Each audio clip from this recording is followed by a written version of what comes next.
Temperature scale के conversion के बारे में बात कर रहे थे। थर्मल एक्सपेंशन पे अभी और कुछ डिस्कशन होगा बच्चों, कुछ और एप्लीकेशन हम लोग उसके करेंगे। और टेम्परेचर स्केल का कल बात किए थे हम लोग। तो टेम्परेचर स्केल में आप लोग को बस इतना ध्यान रखना है कि बच्चों कोई मुझे फॉर्मूला बताएगा क्या टेम्परेचर स्केल में जो हम लोग रेशियो लिखते थे, आप में से किसी को याद हो अगर?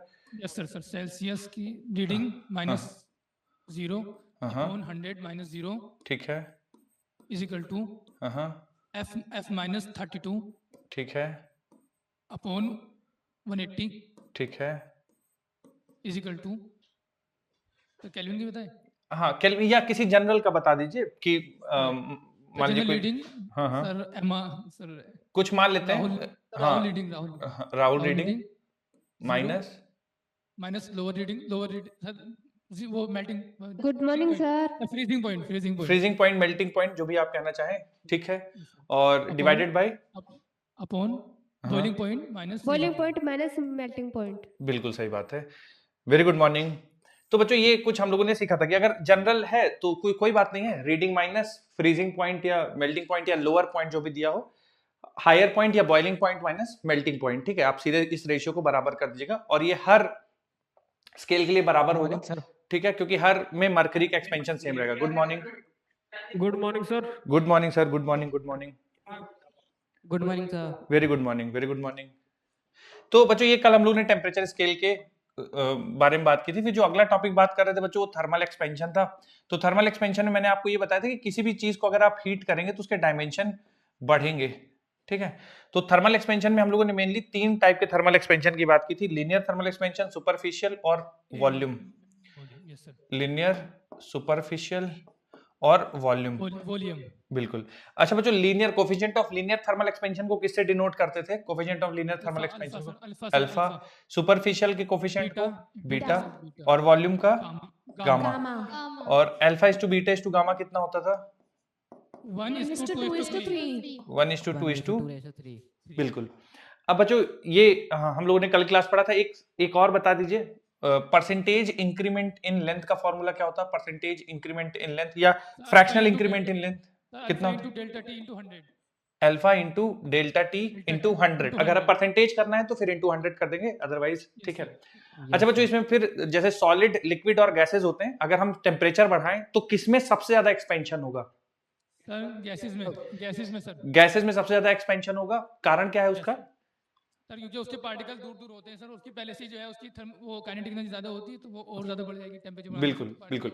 इंटरमॉलिक्यूलर इंटरेक्शन गैसेस में बहुत कम होता है एज कंपेयर टू सॉलिड्स और लिक्विड्स। तो अगर आप टेम्परेचर बढ़ाएंगे तो उनमें सबसे ज्यादा थर्मल एक्सपेंशन होगा, ठीक है। तो बच्चों ये हम लोगों ने कल की क्लास में डिस्कशन किया था थर्मल एक्सपेंशन के बारे में। आज थर्मल एक्सपेंशन की कुछ एप्लीकेशन देखेंगे। तो अगली हेडिंग डाल लीजिए बच्चों, application of thermal expansion in solids. कुछ हम थर्मल एक्सपेंशन के एप्लीकेशंस देखेंगे। तो हेडिंग डाल दीजिए बच्चों, applications of thermal expansion in solids.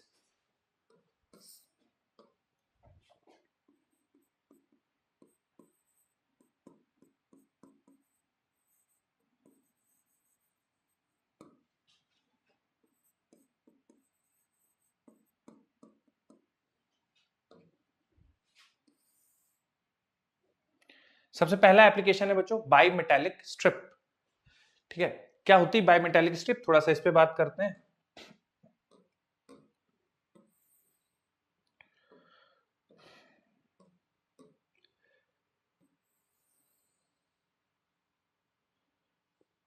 दो मटेरियल है बच्चों और दोनों मटेरियल की हम लोगों ने प्लेट्स तैयार की हैं और उन प्लेट्स को ऐसे ज्वाइन कर दिया है, ठीक है।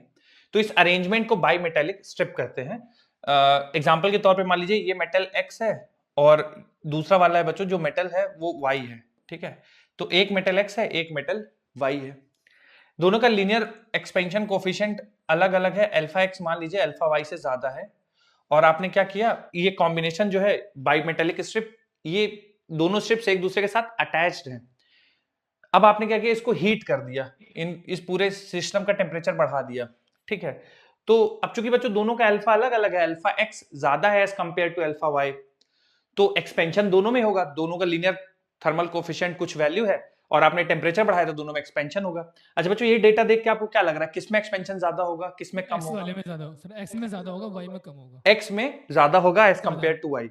बिल्कुल सही बात यस है। Sir, yes. तो बच्चों होता क्या है कि ये जो स्ट्रिप है और दोनों ज्वाइंट है, अलग नहीं हो सकती। अलग अलग होता तो ये होता कि एक्स अपना अलग इंक्रीज हो जाती और वाई अपना कम इंक्रीज होती, पर ऐसा नहीं है, साथ में इंक्रीज होना है।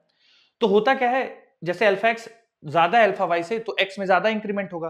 तो ये बाइमेटेलिक स्ट्रिप सीधी ना होकर ऐसा कर्व्ड हो जाती है। तो आप बच्चों थोड़ा सा एक दिमाग लगा के सोचिएगा कि ये सिचुएशन है, तो अल्फा में ज्यादा एक्सपेंशन होगा। तो बताइएगा बच्चों कि ये कर्व कैसे होगी बाइमेटेलिक स्ट्रिप। ये कर्व ऐसा हो जाएगा बाइमेटेलिक स्ट्रिप, या कर्व ऐसे हो जाएगा, मतलब लेफ्ट वाला तो सही जो है, पहले राइट बनाया वाला? सर आपने, तो पहले जो बनाया सर आपने वो वाला हो जाएगा। पहले वाला, जो बनाया वो वाला। Yes sir. यानी लेफ्ट वाला सर। लेफ्ट वाला, ठीक है। अच्छा बच्चों, इसको एक्सप्लेन कैसे करेंगे? ठीक है, एकदम सही आंसर है कि जो ये है कुछ इस तरह से बच्चों होगा, मतलब एक्स वाला ऐसा होगा और जो वाई है वो कुछ इस तरह से होगा। ठीक है, इसका कोई आपको एक्सप्लेनेशन आप कोई दे पाए? ये सही है सर बच्चों, क्योंकि एक्स कुछ इस सर तरह क्योंकि होगा और हाँ। सर क्योंकि एक्स की जो एक्स वाली जो स्ट्रिप है सर, उसके अंदर हम्म, क्योंकि एक्सपेंशन ज्यादा होगा, तो हाँ वो हाँ, ज्यादा ऊपर को बढ़ेगी, उसकी लेंथ ज्यादा बढ़ेगी। लेकिन ओके, वाई वाले की लेंथ ज्यादा कम बढ़ेगी, तो इस लिहाज से बिल्कुल वाई सही की है, तरफ बिल्कुल ज्यादा सही है, बढ़ेगी। एक्सप्लेनेशन सही है। क्योंकि एक्स की लेंथ बच्चों ज्यादा बढ़ेगी, देखिए जिसकी लेंथ ज्यादा बढ़ेगी, जिसका लीनियर कोफिशिएंट ज्यादा होगा, वो आउटर साइड रहेगी। जिसका एक्सपेंशन कम होगा, कोफिशिएंट ऑफ लीनियर एक्सपेंशन कम होगा, वो अंदर के साइड रहेगी।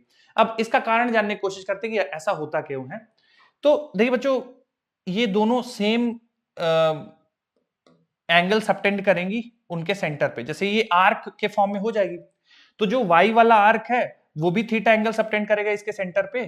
ठीक है, ये आर्क है तो इसका कुछ ना कुछ सेंटर होगा, तो ये भी थीटा एंगल, और एक्स भी थीटा एंगल सबटेंड करेगा। ठीक है। अब बच्चों होगा क्या कि अगर आप देखें तो जो रेडियस है वो एक्स वाले की बच्चों रेडियस ज्यादा है, ठीक है, और वाई वाले की बच्चों रेडियस कम है, वाई वाले की रेडियस कम है।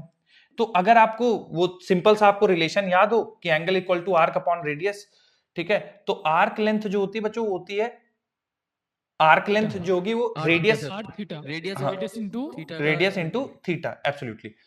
तो देखिए अगर x की आप आर्क देखेंगे तो चूंकि x में एक्सपेंशन ज्यादा है, थीटा दोनों के लिए सेम है, तो रेडियस ऑफ x ज्यादा होगा। ठीक है, रेडियस ऑफ x तभी ज्यादा होगा जब आउटर साइड पे x हो। अगर एक्सपेंशन इस तरह से होता तो y का रेडियस ज्यादा होता, वो तब पॉसिबल होता जब अल्फा y ज्यादा होगा। ठीक है, तो चूंकि x का आर्क ज्यादा है तो रेडियस ऑफ x ज्यादा होगी, थीटा कांस्टेंट है।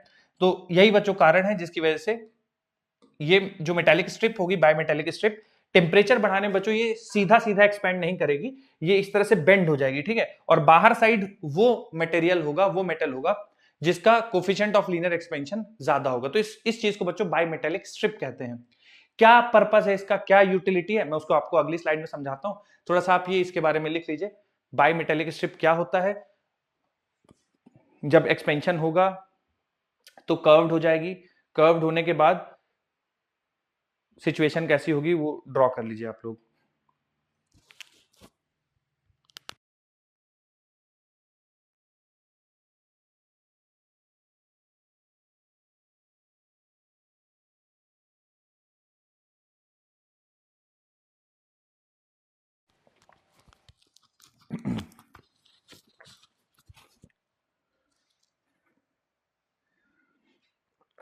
नोट कर लीजिए बच्चों।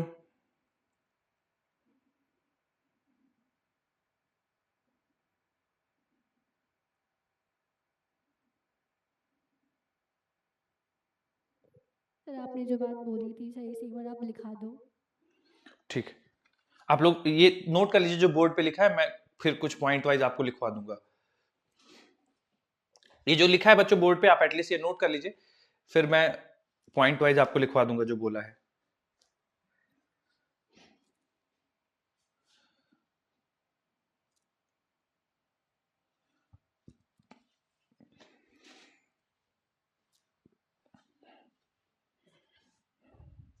सो ये फर्स्ट स्लाइड है। ये फर्स्ट स्लाइड है जी।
ठीक है बच्चों, मैं थोड़ा सा लिखवा देता हूं, इसमें लिख लीजिए as alpha X is more than alpha Y, as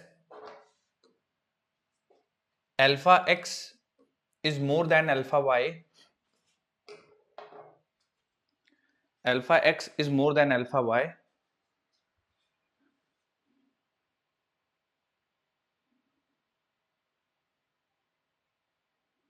expansion in x will be more as alpha x is more than sir एक बार रिपीट कर देना। as alpha x is more than alpha y, alpha x is more than alpha y, expansion in x will be more, expansion in x will be more,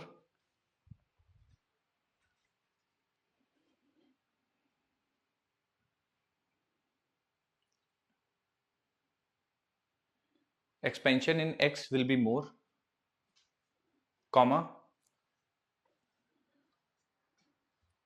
to accommodate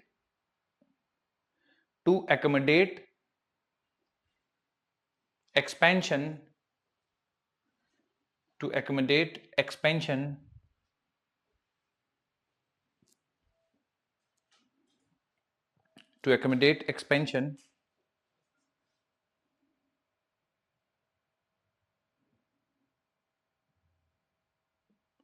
bimetallic strip bimetallic strip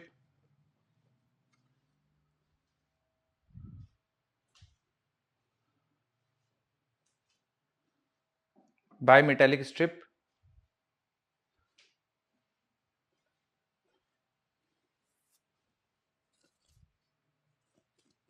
bimetallic strip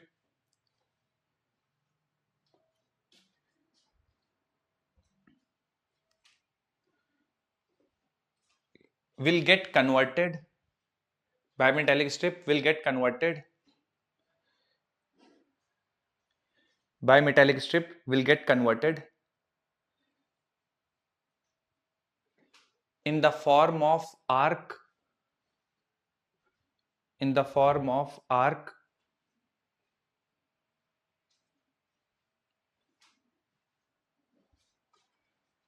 bimetallic strip will get converted in the form of arc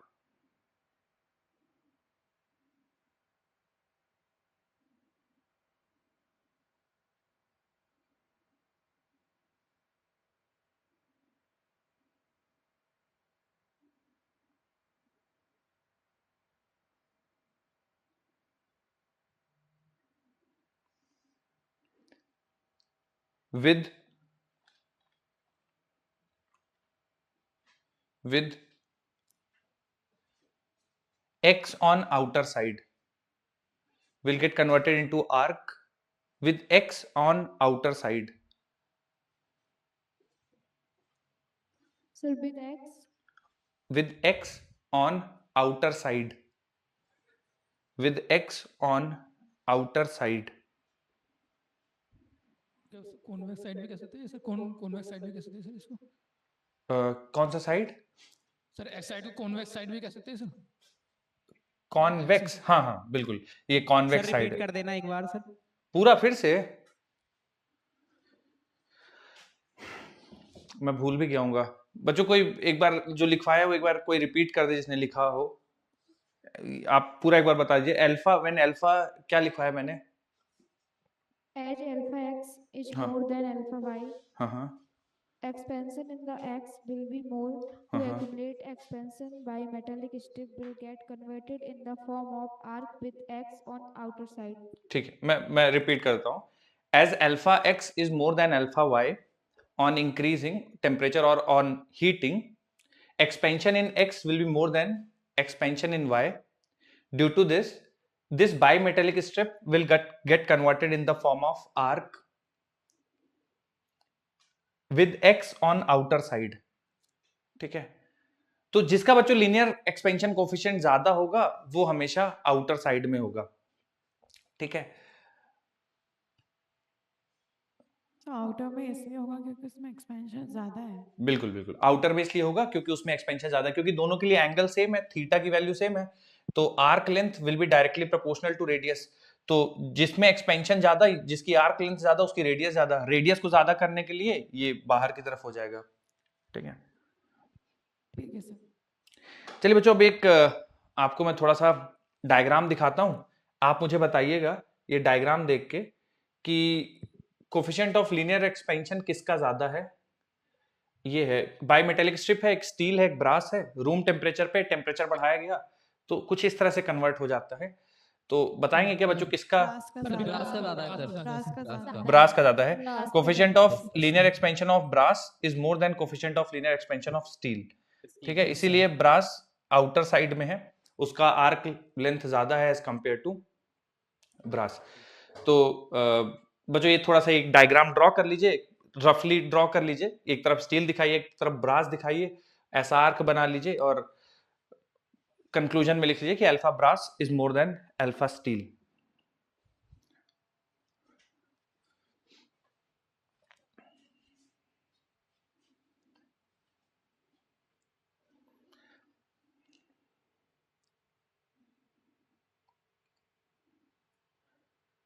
done sir.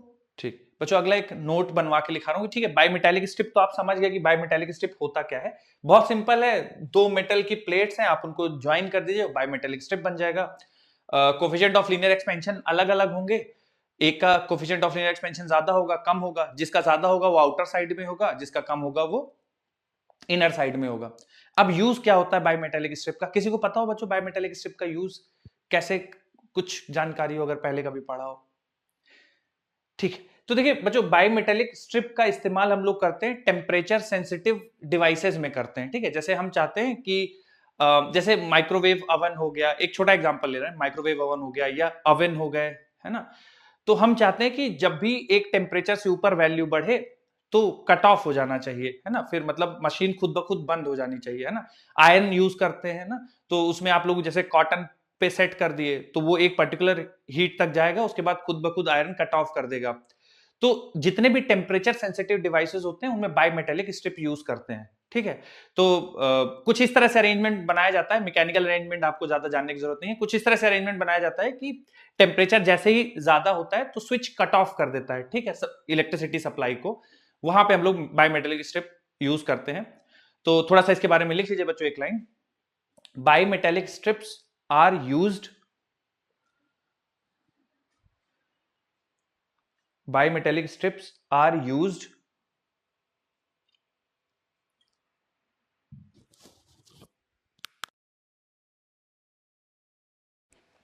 in bimetallic strips are used in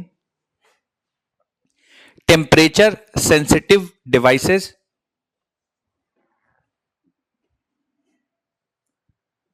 bimetallic strips are used in temperature sensitive devices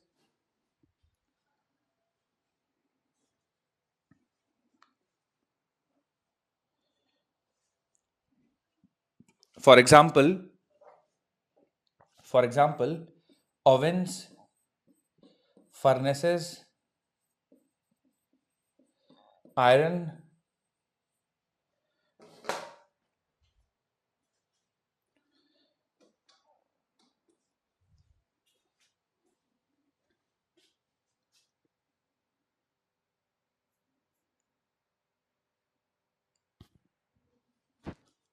ovens, furnaces, iron। Iron मतलब बच्चों जिसको हम लोग generally वो बोलते हैं press बोलते हैं। हाँ, मतलब हम लोग तो आयरन तो कम ही लोग बोलते हैं, मतलब हम लोग तो प्रेस बोलते हुए बड़े हुए, लेकिन वो प्रेस में भी वो वाला नहीं बच्चों जो जिसमें कोयला डालते हैं, उसमें नहीं, वो जो इलेक्ट्रिसिटी वाला होता है उसमें कि एक टेम्परेचर उसके बाद वो कट ऑफ कर देता है, उसकी बात हो रही है बच्चों। एक और देखिए, एक एप्लीकेशन देखिए थर्मल एक्सपेंशन का। थोड़ा सा आप लोग बच्चों, ये मैं आप लोगों से जानना चाहता हूँ, जो भी आप लोगों को लगे, सही गलत की चिंता मत करिएगा, कोई बात नहीं, बस मैं आप लोगों से जानना चाहता हूँ। जैसे हम सारे नॉर्मल वॉचेस की बात नहीं कर रहा हूं मैं, पेंडुलम वाली जो वॉचेस होती हैं, जो पेंडुलम क्लॉक्स होती हैं, बड़ी बड़ी सी पेंडुलम क्लॉक्स, जिनका टाइम पीरियड बच्चों 2 सेकंड होता है। ठीक है, तो इन पेंडुलम क्लॉक्स का ये मान लीजिए ये बॉब है, ठीक है। तो ये बच्चों ऐसा एक पूरा साइकिल कंप्लीट करेंगे तो 2 सेकंड घड़ी आगे जाती है, ठीक है। उसकी बात कर रहे हैं हम लोग, पेंडुलम क्लॉक की बात कर रहे हैं। तो इनका पेंडुलम क्लॉक का टाइम पीरियड जो होता है वो 2 सेकंड होता है, ठीक है। अब इसकी एक लेंथ होती है, डेफिनेट लेंथ होती है ना। लेंथ आप ऊपर नीचे करेंगे तो फिर इसकी लेंथ हम लोग वैसे कैलकुलेट करेंगे, हमारे सिलेबस में है। फिलहाल हम लोग एल मानते हैं। देखिए लेंथ आपको फिक्स रखनी पड़ेगी और उसके हिसाब से 2 pi under root L by g, थोड़ा बहुत अगर आपको याद हो तो time period of simple pendulum हम लोग 2 pi under root L by g लिखते हैं। इसको प्रूव करेंगे बच्चों हम लोग, ठीक है, अभी नहीं, एसएचएम नेक्स्ट टॉपिक में इसको प्रूव करेंगे 2 pi under root L by g. तो ये होता है। तो आपको अगर टाइम पीरियड 2 सेकंड रखना है तो जी फिक्स है, लेंथ की वैल्यू फिक्स है। अब अगर इसकी लेंथ में ये जो लेंथ है पेंडुलम का, अगर ये घटेगा या बढ़ेगा तो टाइम पीरियड में डायरेक्ट इफेक्ट होगा, आप देख लीजिए, ठीक है। यस सर, तो मैं आपसे पूछ रहा हूं बच्चों की, जैसे समर साई मान लीजिए, ठीक है, समर साई मान लीजिए हम लोगों ने इसको जो लेंथ किया था वो 25 डिग्री सेल्सियस के लिए डिजाइन किया था कि 25 डिग्री सेल्सियस जब होगा तब इसका टाइम पीरियड 2 सेकंड होगा, उसके हिसाब से लेंथ डिसाइड किया था। समर साई टेम्परेचर बढ़ गया, टेम्परेचर चला गया मान लीजिए 45 डिग्री सेल्सियस, ठीक है। विंटर्स आए, मान लीजिए टेम्परेचर चला गया 25 डिग्री से घट के आ गया मान लीजिए 5 डिग्री सेल्सियस। तो मेरा सवाल आपसे ये है कि जब समर्स आएंगे तो क्या होगा, मतलब ये घड़ी सही टाइम दिखाएगी समर्स में या क्या होगा, फास्ट हो जाएगी, स्लो हो जाएगी? लेंथ हो टाइम जाएगा पीरियड बढ़ जाएगा सर। लेंथ बढ़ इंक्रीज हो जाएगा। जाएगी तो तो टाइम पीरियड बढ़ increase हो जाएगा। वो भी ठीक है, increase ठीक है, हो जाएगा। टाइम पीरियड बढ़ जाएगा और बिल्कुल सही बढ़ बात है। टाइम पीरियड बढ़ जाएगा विदाउट एनी डाउट, और विंटर्स आएंगे तो टाइम पीरियड घट जाएगा। कारण ये है टाइम घट पीरियड जाएगा। बढ़ने का यहाँ पे क्योंकि लेंथ के डायरेक्टली प्रोपोर्शनल है, स्क्वायर रूट ऑफ लेंथ के डायरेक्टली प्रोपोर्शनल है। तो टेम्परेचर बढ़ाएंगे तो लेंथ बढ़ेगा तो टाइम पीरियड बढ़ेगा, ये बात सही है। अब टाइम बढ़ने से घड़ी पे क्या फर्क पड़ेगा? स्लो हो जाएगी घड़ी, फास्ट हो जाएगी? स्लो हो जाएगी, स्लो स्लो हो जाएगी। सर। ओके, समर्स में बता रहे हैं आप स्लो हो जाएगी, yes sir, slow Yes, slow में sir, स्लो हो sir. जाएगी। समर में स्लो हो जाएगी। Okay yes sir, yes sir. Okay, तो कैसे इसको अगर आप एक्सप्लेन करना चाहेंगी, कैसे आपको लग रहा है स्लो हो जाएगी, क्यों? सर जब टाइम पीरियड जब बढ़ेगा तो इसका हम्म। मतलब ये है कि टाइम ज्यादा लग रहा है। हम्म, टाइम ज्यादा लग रहा है तो इसका मतलब ये है कि घड़ी धीरे धीरे चल रही है। ओके, सर मुझे किसी डेस्टिनेशन पे जैसे पहुंचना एक है, oscillation तो अगर टाइम करेंगे। मुझे ज्यादा लग रहा है इसका मतलब ये है कि मैं धीरे धीरे चल रहा हूँ। ठीक ठीक है। हाँ, कोई और कुछ कह रहे थे? सर जैसे एक ऑसिलेशन में टी टाइम लग रहा है, ठीक है, अब उसी ऑसिलेशन को ज्यादा टाइम लगेगा क्योंकि टाइम बढ़ जाएगा। तो बिल्कुल सही बात है। देखिए टाइम पीरियड जैसे समर्स आएंगे 45 डिग्री सेल्सियस चला गया तो एकदम सही बात है, टाइम पीरियड ऑफ ऑसिलेशन बढ़ जाएगा। तो मान लीजिए पहले जब 25 डिग्री सेल्सियस पे ये 2 सेकंड लगाती थी एक ऑसिलेशन को कंप्लीट करने पे, अब 2 सेकंड से ज्यादा लगाएगी, है ना। जो नॉर्मल घड़ी है वो तो 2 ही सेकंड गई, पर इसका पेंडुलम का जो लेंथ बढ़ गया तो इसका टाइम पीरियड बढ़ जाएगा। तो जैसे नॉर्मल घड़ी में 2.5 सेकंड होंगे तब ये 2 सेकंड आगे जाएगी, तो ये घड़ी स्लो हो जाएगी, ठीक है। तो थीटा मतलब जब ये 45 डिग्री पहुंच जाएगा, यानी समर्स आ जाएंगे, 45 डिग्री तो ऐसे एग्जांपल के तौर पे लिया है, 25 डिग्री के लिए डिसाइड है, 25 डिग्री से ज्यादा होते जाएगा जितना टेम्परेचर उतना ज्यादा घड़ी स्लो होती जाएगी। तो यहां पे बच्चों घड़ी स्लो हो जाएगी, टाइम पीरियड ऑफ ऑसिलेशन बढ़ जाएगा। तो अब बच्चों विंटर्स आएंगे तो बिल्कुल वैसा ही explanation, time period of oscillation घट जाएगा विंटर्स में, टाइम पीरियड ऑफ ऑसिलेशन घट जाएगा। तो पहले मान लीजिए 2 सेकंड लगाती थी एक ऑसिलेशन के लिए, अब 1.5 ही सेकंड में एक ऑसिलेशन कंप्लीट कर लेगी, ठीक है। तो नॉर्मल घड़ी में 1.5 सेकंड हुए हैं, बट ये दिखा देगी 2 सेकंड, तो ये फास्ट हो जाएगी विंटर्स के लिए, ठीक है। अब कितना स्लो होगी बच्चों, कितना फास्ट होगी, ये भी हमारे लिए जानना जरूरी है। तो मैं इसको थोड़ा सा आप लोग को समझाता हूँ कितना। डिफरेंशिएट कर देंगे। हाँ बेटा, तो इसको डिफरेंशिएट करके निकालेंगे सर। बिल्कुल बिल्कुल डिफरेंशिएट करके निकालेंगे। तो थोड़ा सा आप लोग लिख लीजिए इसके बारे में, फिर मैं ये भी बताता हूँ कितना स्लो होगा कितना फास्ट होगा। तो मैं एक अगला पॉइंट लिख लीजिए, ऑन इन समर्स, बाइमेटेलिक स्ट्रिप के बाद ये अगला एप्लीकेशन है थर्मल एक्सपेंशन का। In summers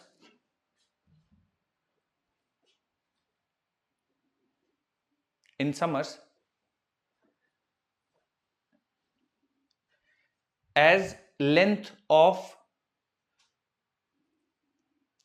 in summers as length of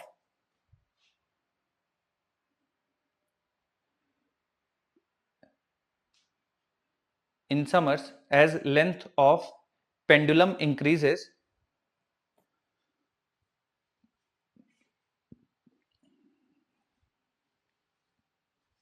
in summers as length of pendulum increases, time period increases,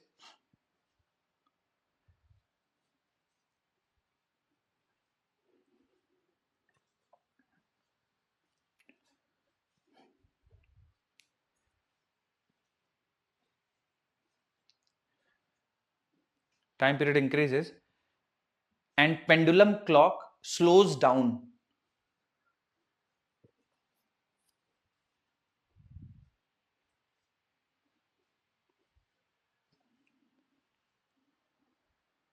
sir and के बाद रिपीट कर दीजिए. And pendulum clock slows down.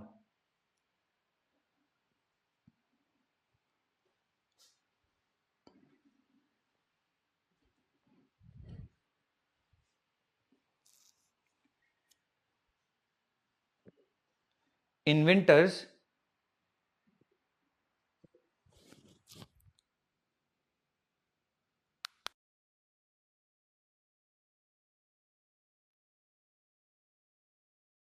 in winters,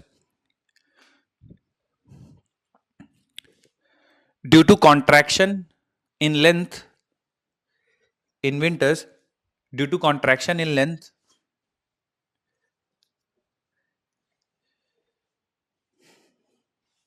in winters, due to contraction in length, time period decreases,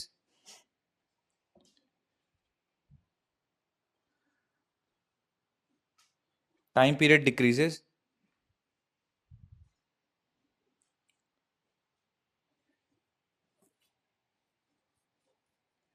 and pendulum clock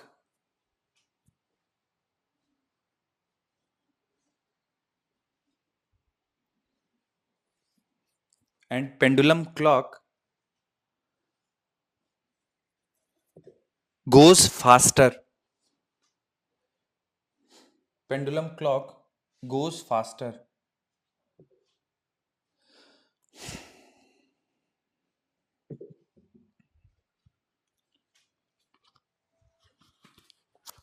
तो बहुत आसान बच्चों, मैं एक बार रिपीट करता हूं. विंटर्स में due to contraction in length, time period decreases and pendulum clock goes faster. ठीक है. तो हम लोग नॉर्मल बोलचाल में जब बोलते हैं तो इस केस में घड़ी जो आपकी जो पेंडुलम क्लॉक होगी वो लेट हो जाएगी. ठीक है. तो मान लीजिए अगर कहीं पे 12:05 है तो ये घड़ी जो पेंडुलम क्लॉक है वो 12:03, 4 मिनट, 2 मिनट ऐसा कुछ दिखाएगी. ठीक है. विंटर्स में फास्ट हो जाएगी. ठीक है. तो मान लीजिए नॉर्मल टाइम 12:05 है तो ये वाली घड़ी कुछ 12:07, 8 मिनट ऐसा कुछ दिखाएगी. ठीक है. अब कितना टाइम लूज या कितना टाइम गेन होगा, कितना टाइम में चेंज होगा, वो थोड़ा सा हम लोग बात कर लेते हैं. तो मैं ये थोड़ा सा आपको डिराइव करता हूँ यहाँ पे. थोड़ा सा सर इसको समझा दीजिए. तो मतलब 12 बज रहे हैं तो उसमें कितना होगा, 12:05 होगा या 12 से ज़्यादा होगा या कम होगा अगर स्लो हो जाएगी तो? स्लो हो जाएगी तो लेट हो जाएगी. लेट हो जाएगी मतलब 12:05 है, लेट हो जाएगी तो 12 बजे दिखाएगी. ठीक है. और टाइम पीरियड कम होगा तो फास्ट हो जाएगी. फास्ट होगी तो 12:05 है तो 12:07 या 12:08 दिखाएगी. ठीक है. तो बच्चों थोड़ा सा इसमें बात करते हैं. ठीक है. ये तो होपफुली आप सारे समझ गए कि लेट हो जाएगी या फास्ट हो जाएगी. ठीक है. पर कितना लेट कितना फास्ट होगा उस पर भी थोड़ा सा चर्चा कर लेते हैं. तो इसको डिराइव करने के लिए बच्चों हम लोग टाइम पीरियड का फॉर्मूला जो है T बराबर 2π√L/g, इस पे बात करते हैं. 2π√L/g. ठीक है. तो टेम्परेचर बढ़ने या घटने से लेंथ पे फर्क पड़ेगा. तो 2π और √g ये कांस्टेंट रहेगा, g पे कोई फर्क नहीं पड़ेगा. दोनों साइड डिफरेंशिएट करते हैं तो dt बराबर 2π√g कांस्टेंट है, एज इट इज रहेगा. l के पावर 1/2 को डिफरेंशिएट करेंगे तो ये बन जाएगा 1/2 √L. ठीक है. √L को डिफरेंशिएशन करेंगे तो ये आएगा. और चूंकि L को डिफरेंशिएट कर रहे हैं तो इधर dl बचेगा. ठीक है. अब हम दोनों साइड बच्चों टाइम पीरियड से डिवाइड कर देते हैं. ठीक है. टाइम पीरियड जो कि 25 डिग्री सेल्सियस पे टाइम पीरियड था यानी 2 सेकंड, उससे डिवाइड कर दे टाइम पीरियड से. इधर भी टाइम पीरियड से डिवाइड करेंगे तो इधर टाइम पीरियड की वैल्यू रख देंगे. ठीक है. एक सेकंड बच्चों.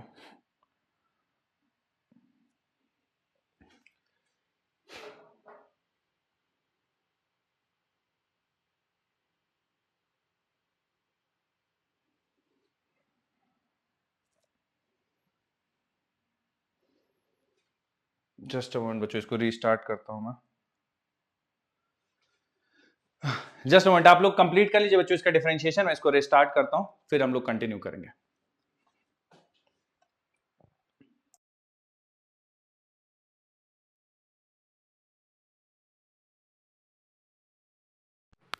हाँ, hello hello hello. Yes sir. हाँ सॉरी बच्चों, मैं फिर से इसको एक्सप्लेन करता है ना। तो हाँ, हम लोग टाइम पीरियड के बारे में डिस्कशन कर रहे थे कि कितना टाइम पीरियड बढ़ जाएगा, कितना घट जाएगा, ठीक है। तो कितना बढ़ जाएगा, कितना घट जाएगा, लॉस और गेन ऑफ टाइम पीरियड। तो देखिए इसको कैसे आप सिंप्लीफाई कर सकते हैं कि टाइम पीरियड बराबर 2 pi under root L by g, ठीक है। दोनों साइड डिफरेंशिएट कर दीजिए। डिफरेंशिएट करेंगे बच्चों तो ये डी टी बराबर 2 पाई कॉन्स्टेंट है, 2 pi by under root g as it is आ जाएगा। और रूट एल को डिफरेंशिएट करेंगे तो ये बन जाएगा 1/2 अंडर रूट एल, और जो कि एल के रेस्पेक्ट में डिफरेंशिएट किया है तो डीएल आ जाएगा, ठीक है। दोनों साइड टाइम पीरियड से डिवाइड कर देते हैं, मतलब जो ओरिजिनल टाइम पीरियड था उससे डिवाइड करते हैं। तो इधर भी बच्चों टाइम पीरियड से ही डिवाइड करेंगे, पर मैं इधर टाइम पीरियड की वैल्यू रख दूंगा। तो देखिए क्या बन जाएगा, ये बन जाएगा 2 pi divide by under root g 1/√एल D L divide by time period. तो टाइम पीरियड बराबर रख देंगे 2 pi under root L by g. तो यहां से देखिए बच्चों जो जो कैंसिल हो रहा है उसको कैंसिल कर देंगे, जैसे 2 पाई से 2 पाई कैंसिल हो जाएगा, और रूट जी से रूट जी कैंसिल हो जाएगा, रूट एल मिलके बन जाएगा एल, तो बन जाएगा डीएल अपॉन 2 टाइम्स एल, ठीक है। तो डी टी अपॉन टी बराबर आ जाएगा 1/2 डीएल अपॉन एल। अब देखिए बच्चों डीएल अपॉन एल, जो डीएल है वो इंक्रीज इन टेम्परेचर की वजह से चेंज इन लेंथ है, तो हम लोग इसको लिख सकते हैं एल बराबर एल नॉट, या इंक्रीज इन लेंथ डीएल या डेल्टा एल बराबर L not alpha delta T होता था। तो इसको अगर डिफरेंशियल फॉर्म में लिखेंगे बच्चों तो डीएल बराबर L not alpha D T. तो डीएल अपॉन एल नॉट ये बराबर हो जाएगा अल्फा डी टी, ठीक है, अल्फा डी टी। तो डीएल अपॉन एल की जगह रख देंगे अल्फा डी टी, तो ये बन जाएगा डी टी बाई टी बराबर 1/2 डीएल अपॉन एल की जगह बच्चों रख देंगे अल्फा डी टी, ठीक है, अल्फा डी टी। अब इसमें बच्चों कंफ्यूज मत होइएगा, क्योंकि चेंज इन टेम्परेचर है और ये चेंज इन टाइम है, तो मैं चेंज इन टेम्परेचर को इस पर्टिकुलर केस के लिए थीटा से डिनोट कर देता हूं, ठीक है, ताकि हम लोग कंफ्यूज नहीं हो। तो चेंज इन टेम्परेचर को मैं लिख देता हूं थीटा, यहां पे भी थीटा, यहां पे भी थीटा, और ये dt की जगह बच्चों ये आ जाएगा सिंपल आपका डी थीटा, ठीक है। D theta is change in temperature, तो इसको t को आप इधर मल्टीप्लाई कर दीजिएगा, तो dt मतलब change in time period, change in time period it will be equal to 1/2 into alpha D theta into T, ठीक है। तो बच्चों ये डेल्टा टी या जो dt की वैल्यू आई है टाइम गेन और टाइम लॉस है, ठीक है। तो टेम्परेचर की वजह से जो चेंज इन टाइम आएगा, ये चेंज इन टाइम पीरियड आएगा, वो ये आएगा, ठीक है। जैसे आप मान लीजिए निकालना चाहते हैं कि टेम्परेचर पहले 25 डिग्री सेल्सियस था, 25 डिग्री से 45 डिग्री सेल्सियस हो गया, तो बताइए 24 आवर्स में कितना गेन या कितना लॉस हुआ। तो यहां पे आप हाफ अल्फा, जिस मटेरियल से भी पेंडुलम का आपने थ्रेड बनाया होगा उसके अल्फा की वैल्यू लिखेंगे, डी थीटा मतलब जितना टेम्परेचर में चेंज हुआ है। जैसे मान लीजिए 25 डिग्री सेल्सियस ओरिजिनल टेम्परेचर था और समर्स में चला गया 45 डिग्री सेल्सियस, तो डी थीटा की वैल्यू आप रख देंगे 45 माइनस 25 20 डिग्री सेल्सियस, और टी हो जाएगा बच्चों आपका कितने टाइम में आप गेन या लूज देखना चाहते हैं। जैसे 10 आवर्स में देखना चाहते हैं तो यहाँ पे 10 आवर्स रखेंगे, 24 आवर्स में देखना चाहते हैं तो यहाँ पे 24 आवर्स रखेंगे, ठीक है। और यहां से dt जो आएगा वो टाइम गेन या टाइम लॉस होगा। तो जैसे टेम्परेचर बढ़ गया तो घड़ी लेट हो जाएगी, तो कितना लेट होगा 24 आवर्स में वो आपको पता चल जाएगा। मैं एक सवाल भी करा दूंगा इस पे, तो आप लोग ये पूरा पहले नोट कर लीजिए एक बार, फिर सवाल करते हैं इस पे।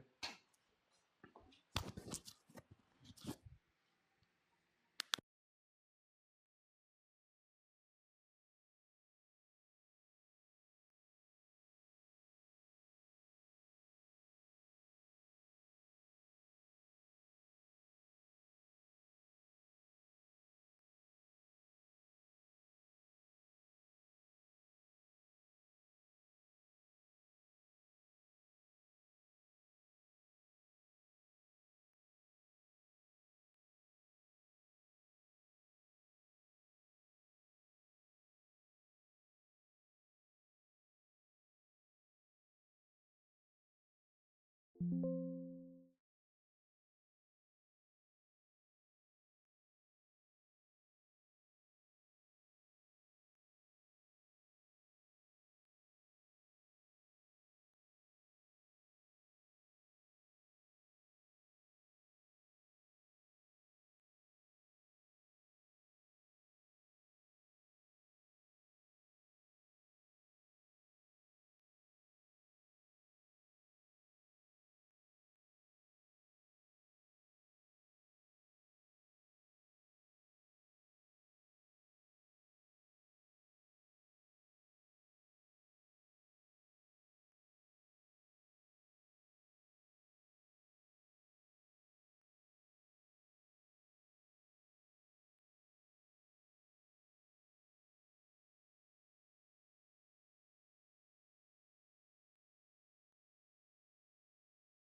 आप नोवेल वगैरह पढ़ते हैं सर, नोवेल वगैरह? नॉवेल यार नहीं पढ़ता हूँ। Hello hello hello. War and peace sir ये अल्फा क्या बताया था आपने, क्या है? कोफिशिएंट ऑफ लीनियर एक्सपेंशन, जिस मटेरियल से आपका ये बना है, पेंडुलम बना है, उसका अल्फा है कोफिशिएंट ऑफ लीनियर एक्सपेंशन। ठीक है, जैसे मान लीजिए पेंडुलम है और ये बॉब है। ठीक है, तो ये जिस मटेरियल से, ये मान लीजिए इसका लेंथ L है, तो जिस मटेरियल से ये बना है उसका coefficient of linear expansion alpha है। हाँ, आप क्या कह रहे थे? नोवेल है सर, वॉर एंड पीस के नाम से सर, न्यू अच्छा। टैलिस्टाई का नोवेल है सर, उसको पढ़िएगा sir. War and peace.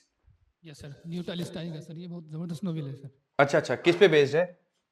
Sir spiritually मतलब इंसान की उस पे है कि what is the purpose of human existence. अच्छा, ओके ओके, ठीक ठीक। बहुत स्पिरिचुअली बहुत जबरदस्त नोवेल। अच्छा अच्छा अच्छा, मैंने एक्सक्यूज मी सर, बोलिए बोलिए।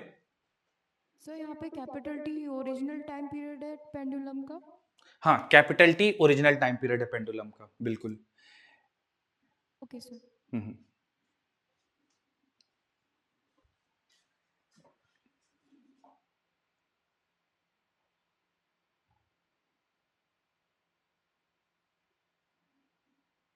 Done sir. ठीक। बच्चों एक सवाल थोड़ा सा हम लोग करते हैं। ठीक है, मैं एक ऐसे ही आपको देता हूँ सारी वैल्यूज, आप बताइएगा कितना घड़ी फास्ट या कितना लेट हो जाएगी। ठीक है, तो ये बच्चों टाइम, टेम्परेचर बढ़ने या घटने से जो टाइम गेन या टाइम लॉस होगा, ये होगा half alpha delta theta change in temperature into T, जितने समय में आप गेन या लूज देखना चाहते हैं। ठीक है, तो इससे कंफ्यूज मत हो जाएगी सर ये तो टाइम पीरियड है, तो जैसे 2 सेकंड में आप निकाल लीजिए, यूनिटरी मेथड यूज कर सकते हैं ना, कि जैसे आप इसका टाइम पीरियड 2 सेकंड रख दीजिए। ठीक है, तो 2 सेकंड में कितना डिले या कितना गेन आएगा, फिर उससे आप निकाल लीजिए, या तो डायरेक्ट यहाँ पे जितने टाइम के लिए आप देखना चाहते हैं। ठीक है, 2 सेकंड में देखना चाहते हैं कितना टाइम और गेन है, तो 2 सेकंड रख दीजिए। 10 घंटों में देखना चाहते हैं कितना टाइम या गेन है, तो 10 सेकंड 10 घंटे रख दीजिए, यहाँ पे 10। और 24 आवर्स में देखना चाहते हैं कितना टाइम या गेन है, तो यहाँ पे 24 आवर्स रख दीजिए। ठीक है, और जितना जैसे आप आवर्स में रखेंगे तो टाइम गेन या लॉस आवर्स में आएगा, सेकंड्स में रखेंगे तो टाइम गेन या लॉस सेकंड्स में आएगा। तो जैसे मैं एक आप लोग को ऐसे सवाल देता हूं, मान लीजिए बच्चों एक पेंडुलम है। ठीक है, एक क्लॉक है, उसका पेंडुलम है, उसके पेंडुलम जिस मेटल वायर से मिलके बना है, जिस मेटल वायर से हम लोगों ने थ्रेड बनाया है, इसके अल्फा की वैल्यू मान लीजिए 10 के पावर -4 पर डिग्री सेल्सियस है। और ये बच्चों 25 डिग्री सेल्सियस रूम टेम्परेचर पे सही काम करता है ये पेंडुलम। ठीक है, 25 डिग्री सेल्सियस रूम टेम्परेचर पे। और विंटर्स में जब टेम्परेचर 5 डिग्री सेल्सियस है, ठीक है, तो आप बताइए कितना टाइम लूज या गेन होगा इन 24 आवर्स। ठीक है, 24 आवर्स में आपको बताना है कितना टाइम लूज या गेन होगा अगर अल्फा ऑफ द वायर की वैल्यू 10 के पावर -4 पर डिग्री सेल्सियस है तो।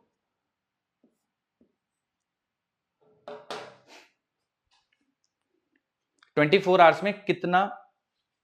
24 into 10 power minus 3 hours. हाँ आवर्स, ओके ठीक है। 10 की पावर माइनस 3 आवर्स 10 की 24 पावर into 10 की पावर माइनस 3 और गेन होगा सर 24 into 10 की पावर माइनस 3 है 24 इंटू 10 की power minus 3 minus 3 time gain होगा सर। गेन होगा, ठीक है। तो बिल्कुल आसान है बच्चों, सिंपल वैल्यूज सारी सब्स्टिट्यूट कर देंगे हम लोग। जैसे टाइम, चूंकि विंटर्स हैं, विंटर्स में घड़ी फास्ट हो जाएगी, टाइम गेन कर लेगी। कितना टाइम गेन करेगी? तो सारी वैल्यू सब्स्टिट्यूट कर दीजिए इसमें। 1/2 अल्फा की वैल्यू 10 की पावर माइनस 4, डेल्टा थीटा जितना टेम्परेचर में डिक्रीमेंट हुआ है 20 डिग्री सेल्सियस, और कितने आवर्स में आप देखना चाहते हैं, तो 24 आवर्स में देखना चाहते हैं, तो आप इंटू 24 कर दीजिए। मल्टीप्लाई करेंगे बच्चों, ये 10 हो जाएगा, 10 के पावर माइनस 3 इंटू 24। अब जैसे आप आवर्स में देख रहे हैं बच्चों, तो ये आवर्स बताएगा आपको। अगर आप मिनट में देखना चाहते हैं कि कितना टाइम या लूज गेन करेगी मिनट में, इंटू 60 कर दीजिए। सेकंड्स में देखना चाहते हैं कितना गेन या लूज करेगा सेकंड्स में, तो इंटू 60 कर दीजिए, ठीक है। तो ये इतने सेकंड्स का है। कोई आवर्स में अगर आप रिपोर्ट करना चाहते हैं तो आपको 3600 से मल्टीप्लाई करने की जरूरत नहीं है, वो आपको आवर्स में बता देगा, ठीक है। बिल्कुल सिंपल है। जनरली बच्चों आपसे लूज या गेन के बारे में पूछेगा तो आप ध्यान रखिएगा कि समर्स हैं तो लूज करेगी, विंटर्स हैं तो गेन करेगी। गेन मतलब फास्ट हो जाएगी और लूज मतलब लेट हो जाएगी, ठीक है। कितना लूज कितना gain, half alpha delta theta into time. चलिए नोट कर लीजिए बच्चों, फिर अगला पढ़ते हैं इसी में। नेक्स्ट जो लोग लिख लिए हैं अगली हेडिंग डाल दीजिए, थर्मल स्ट्रेस। इसी के अंदर है बच्चों, इसी के एप्लीकेशन ऑफ थर्मल एक्सपेंशन के अंदर ही है। अगली हेडिंग डाल दीजिए, थर्मल स्ट्रेस।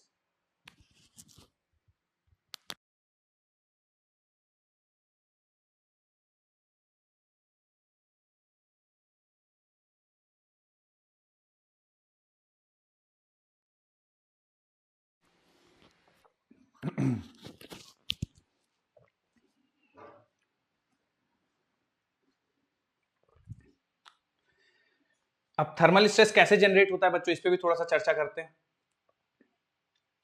थर्मल स्ट्रेस किस तरह से जनरेट होगा। मान लीजिए बच्चों दो सपोर्ट हैं, ठीक है। एक सपोर्ट इधर है और एक सपोर्ट इधर है। इन दो सपोर्ट्स के बीच में आपने कोई एक ब्लॉक रख दिया या कोई वायर रख दिया इन दो सपोर्ट्स के बीच में, ठीक है, कुछ इस तरह से। और ये सपोर्ट इमूवेबल है, मतलब मूव नहीं करेंगे, फिक्स सपोर्ट है, ये दोनों सपोर्ट फिक्स है। और कुछ टेम्परेचर है, मान लीजिए रूम टेम्परेचर लेट्स से, और फिर आप इसका टेम्परेचर बढ़ा देते हैं, इस रॉड का टेम्परेचर बढ़ा देते हैं। तो जैसे आप टेम्परेचर बढ़ाएंगे बच्चों तो क्या होगा कि ये रॉड एक्सपेंशन करना चाहेगी, ठीक है। एक्सपेंशन करना चाहेगी मतलब रॉड की जो टेम्परेचर बढ़ाने से लेंथ होना चाहिए वो ये होना चाहिए, ठीक है।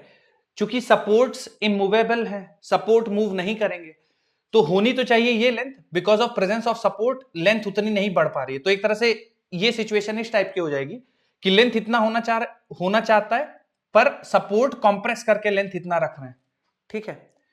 तो थर्मल स्ट्रेस जनरेट हो जाएगा, है ना। और ये उसका उल्टा भी ट्रू है। उल्टा कैसे सर? उल्टा मतलब जैसे मान लीजिए कि रूम टेम्परेचर पे ये है और आपने टेम्परेचर घटा दिया। टेम्परेचर घटा देंगे तो जो वायर है वो जो इसकी रूम टेम्परेचर की लेंथ है उससे कम होना चाहिए, मतलब वायर इतना होना चाहेगा जो मैंने अभी ड्रॉ किया है, ठीक है।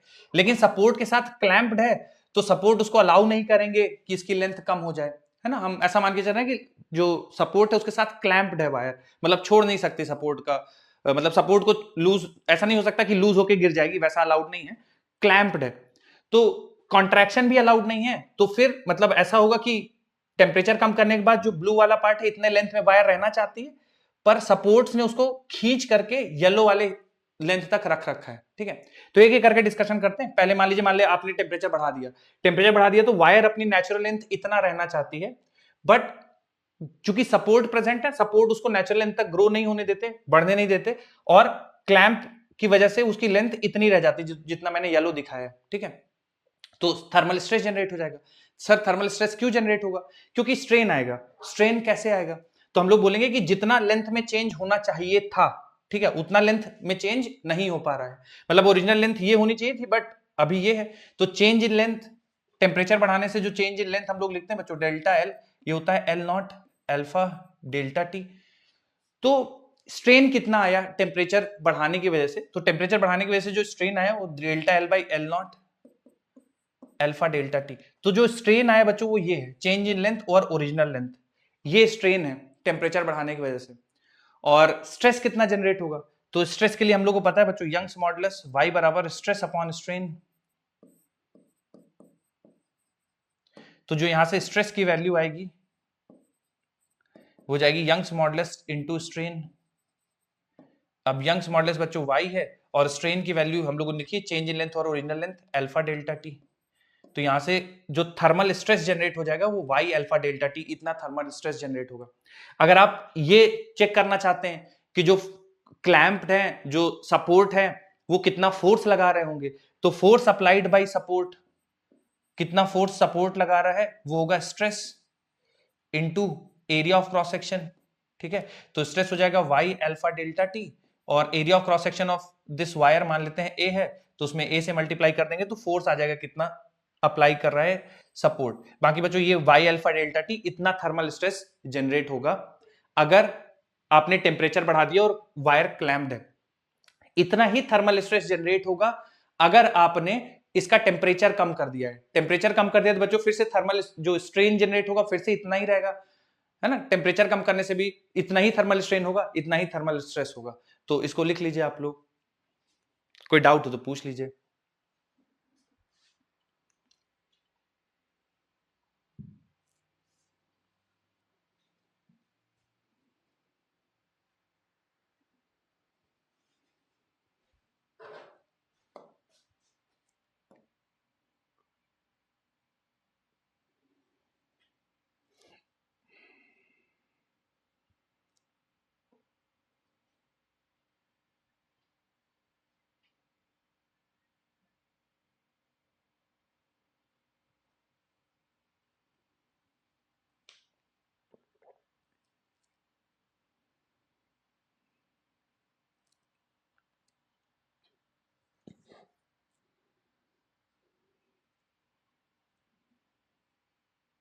बच्चों इस पे एक सवाल करते हैं, थोड़ा सा और आप समझ पाएंगे।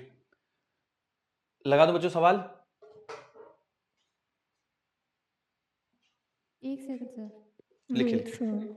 लिखिए लिखिए।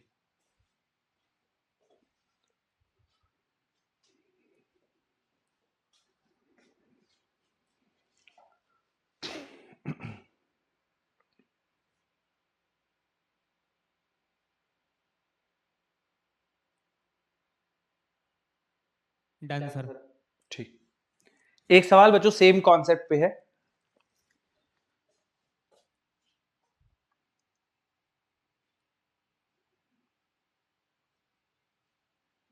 हेडिंग इसकी पड़ेगी थर्मल स्ट्रेस।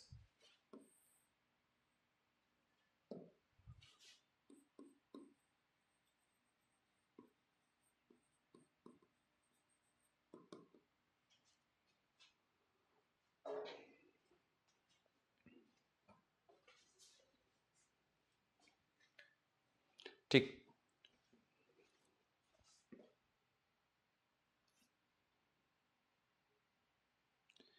देखिए बच्चों सवाल, और जो भी आंसर आए बताइएगा फिर।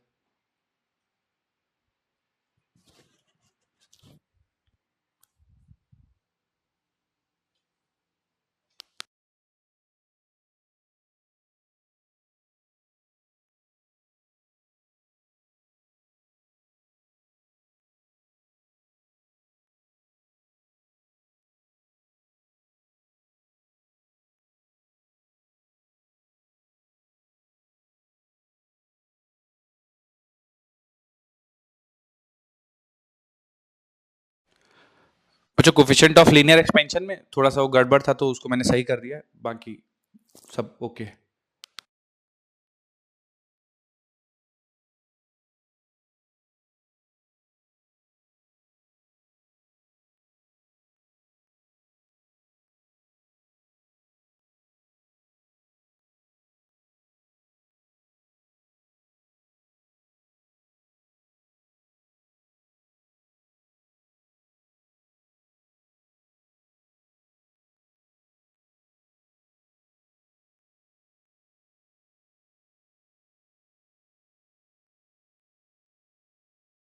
24 आ रहा है सर, 24 न्यूटन आ रहा है answer. Sir 240 Newton. 24 48 are. Yes sir 24 Newton. Sir 2 और 4 न्यूटन।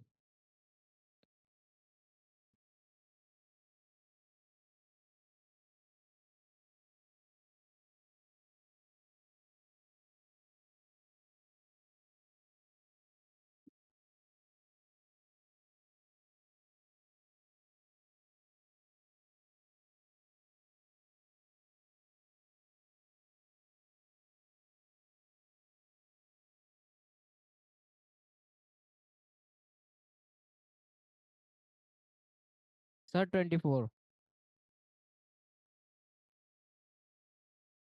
24 न्यूटन। 4 न्यूटन आ रहा है। हाँ 24 सबका सर, 24 आ रहा है 24 बच्चों, मैं सुन नहीं पाया था। सबका 24 आ रहा यस है। सर 24 यस सर ठीक 24। ठीक। 24 ही आ रहा है। तो बच्चों सबसे पहले पूछा है सवाल Yes, डिटरमाइन द टेंशन। तो टेंशन निकालने से पहले बच्चों आपको पहले सबसे पहले वाई अल्फा डेल्टा टी से ये निकाल लेना चाहिए स्ट्रेस। ठीक है, तो y की वैल्यू 2 × 10 के पावर 11 है और अल्फा की वैल्यू है 1.2 × 10 के पावर -5। ठीक है, और टेम्परेचर डिफरेंस 20 डिग्री सेल्सियस से 0 डिग्री सेल्सियस, तो 20 इतना स्ट्रेस आएगा। और स्ट्रेस में अगर आप एरिया ऑफ क्रॉस सेक्शन से मल्टीप्लाई कर देंगे, जो कि इस सवाल में 0.5 मिलीमीटर स्क्वायर मतलब 10 के पावर -6 मीटर स्क्वायर, तो आपका फोर्स की वैल्यू आ जाएगी। अब जो जो कैंसिल हो रहे हैं बच्चों कैंसिल कर देते हैं। 1.2 ये हटा देते हैं, तो 12 × 2 24 और -5 -6 -11 प्लस 11 कैंसिल हो जाएगा। तो बच्चों 24 न्यूटन टेंशन की वैल्यू आ जाएगी। Very good. चलिए अब इसमें बच्चों टेंशन पूछा है, अगर आप मान लीजिए 20 डिग्री सेल्सियस से 40 डिग्री सेल्सियस बढ़ा देता तो कंप्रेसिव फोर्स लगता है ना, तो कंप्रेसिव फोर्स की भी वैल्यू 24 न्यूटन ही आती। अगर सेम टेम्परेचर चेंज रख रहे हैं तो टेंशन या एक कंप्रेशन वाला फोर्स सेम आता। एक और सवाल है बच्चों सेम कॉन्सेप्ट पे, एक और कर लेते हैं। 1 मिनट। लिखिए लिखिए लिखिए।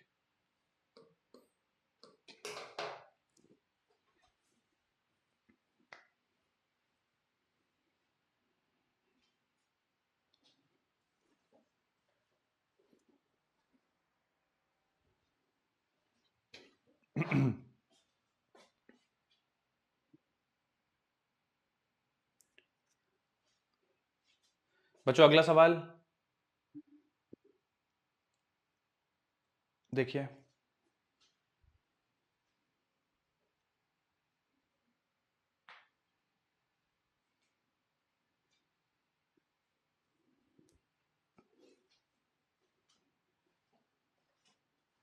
बार बैक स्लाइड करना।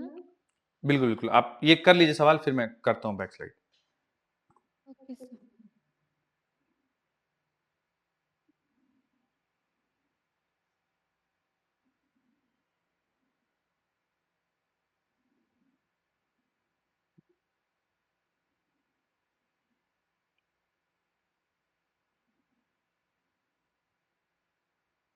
Option A. Option option A आएगा। Okay 0.2 × 10⁻9 pascal. ओके। बाकी लोग भी कर लीजिए बच्चों। Pressure that needs to be applied, simple सा सिचुएशन है, सिंपल फॉर्मूला लगाना है, आंसर आ जाएगा।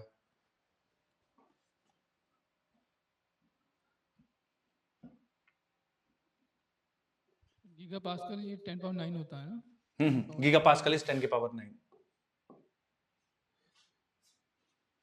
ठीक है, तो बच्चों इसमें थर्मल स्ट्रेस जनरेट होगा, उतना ही प्रेशर लगाना पड़ेगा। अगर आपको कांस्टेंट रखना है तो एक्सटेंशन की कोशिश करेगा, आपको उसको कांस्टेंट लेंथ रखना है। तो जो थर्मल स्ट्रेस जनरेट होगा that will be Y alpha delta theta, इतना थर्मल स्ट्रेस जनरेट होगा, इतना ही आपको प्रेशर लगाना पड़ेगा। तो वाई की वैल्यू बच्चों सवाल में 200 गीगा पास्कल, 200 × 10 के पावर 9, अल्फा की वैल्यू 11 × 10 के पावर -6 और डेल्टा थीटा टेम्परेचर बढ़ाया गया 100 डिग्री सेल्सियस, तो 10 के पावर 2। तो बच्चों इसको अगर हम लोग सिंप्लीफाई करेंगे तो 9 2 11 और ये बचेगा 10 के पावर -6, तो बच जाएगा 10 के पावर 5 और 11 × 2 22 और 10 के पावर 2 और है बच्चों, तो ये 10 के पावर 7 बन जाएगा। तो 22 × 10 के पावर 7 इतने पास्कल हमें स्ट्रेस लगाना पड़ेगा। तो 0.22 इंटू 10 के पावर 9 ए ऑप्शन सही हो जाएगा। ठीक है, आया था बच्चों आप सबका, ये बहुत ही सिंपल एकदम फॉर्मूला बेस्ड यस सर। आ गया था ना सबका? Yes Yes, sir. ठीक, और कुछ डिस्कशन करते हैं? सर हाँ हाँ बताइए। एक बार बैकस्लाइड करना, डाउट हो। ओके ओके, हाँ बोलिए। इसी के बारे में कह रहे थे, यही सवाल था पिछला।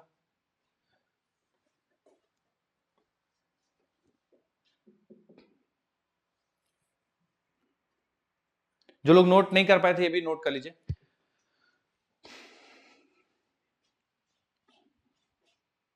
एक और सवाल करते हैं बच्चों।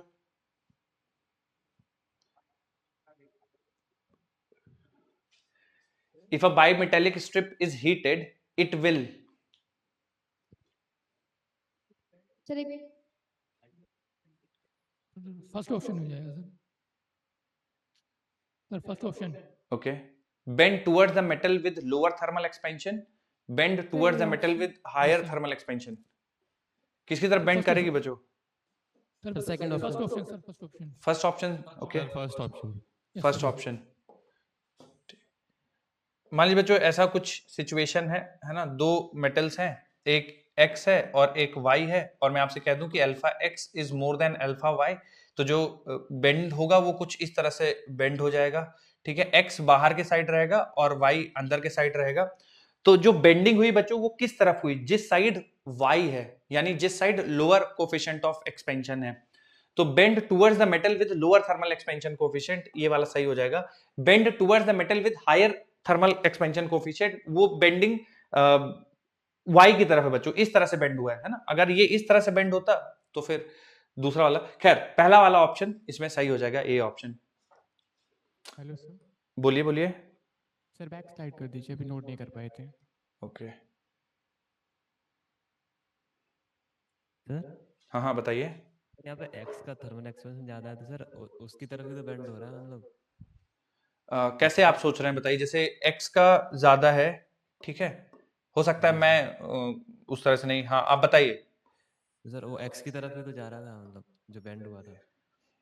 एक सेकंड में ड्रॉ करता हूँ फिर से। ठीक है, ये मान लीजिए x है और ये y है, अल्फा x ज्यादा है अल्फा y से, अगर x ज्यादा है तो इस तरह से बेंड हो जाएगा। तो x की तरफ भी तो बेंड हो रहा है ना सर? x की तरफ कहाँ बेंड हो रहा है? y की तरफ तो बेंड हो रहा है ना, इधर y है और इधर ही बेंड हो रहा है ना।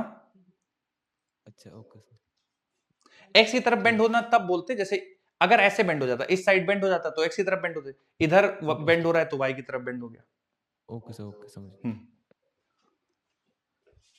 बच्चों अगला सवाल, स्लाइड चेंज कर रहा हूं मैं। अच्छा, इसके बारे में हम लोग डिस्कशन किया था हम लोगों ने लास्ट क्लास सर में। एक सेकंड रुक जाइए। लिखिए लिखिए। आंसर हो गया। ठीक, अब जो अगला क्वेश्चन है बच्चों उसके बारे में हम लोग ऑलरेडी पिछली क्लास में डिस्कशन कर चुके हैं, लेकिन फिर से एक बार थोड़ा सा करते हैं। सर ये सवाल है बच्चों, क्या लगता है आपको?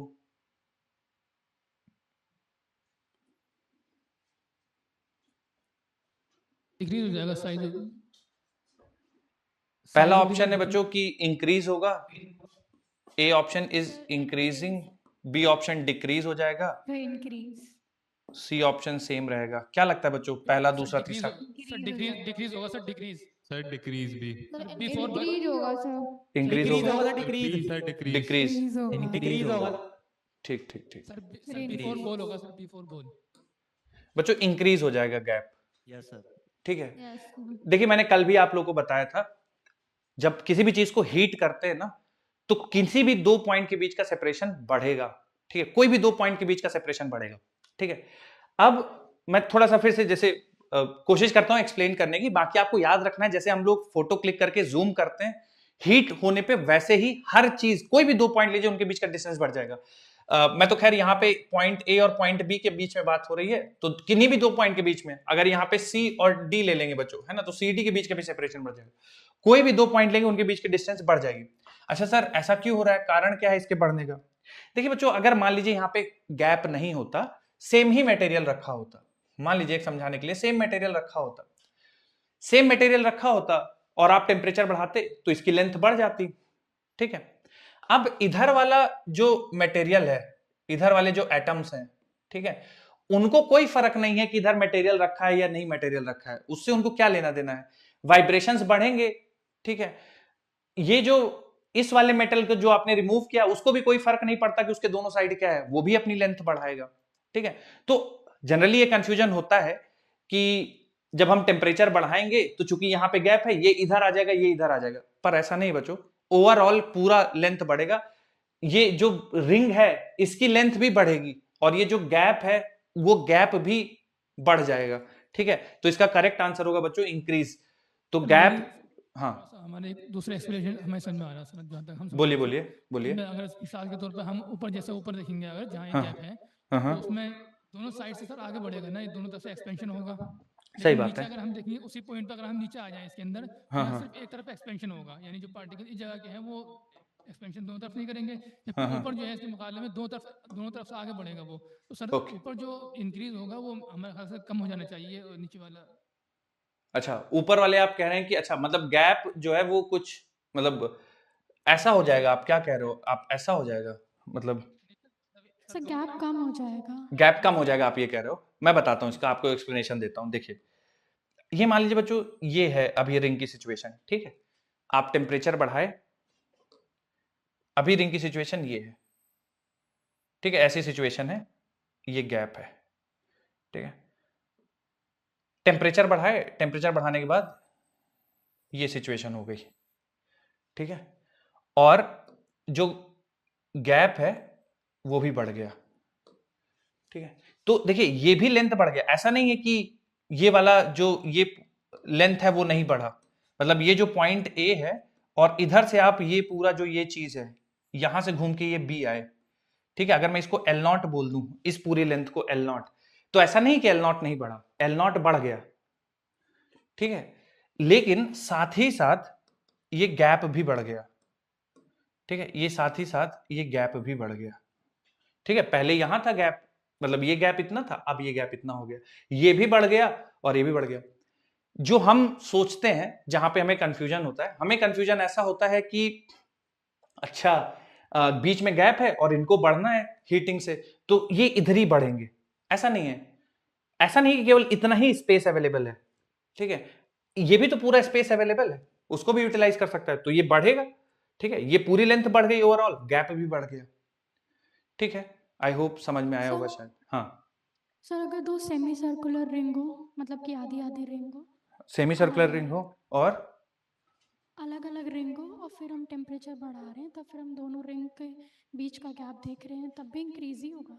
हाँ मतलब अगर आप मेरे हिसाब से आप ऐसा कह रहे हैं कि एक ऐसा है और ऐसा है, नहीं हाँ। एक ऊपर एक नीचे है।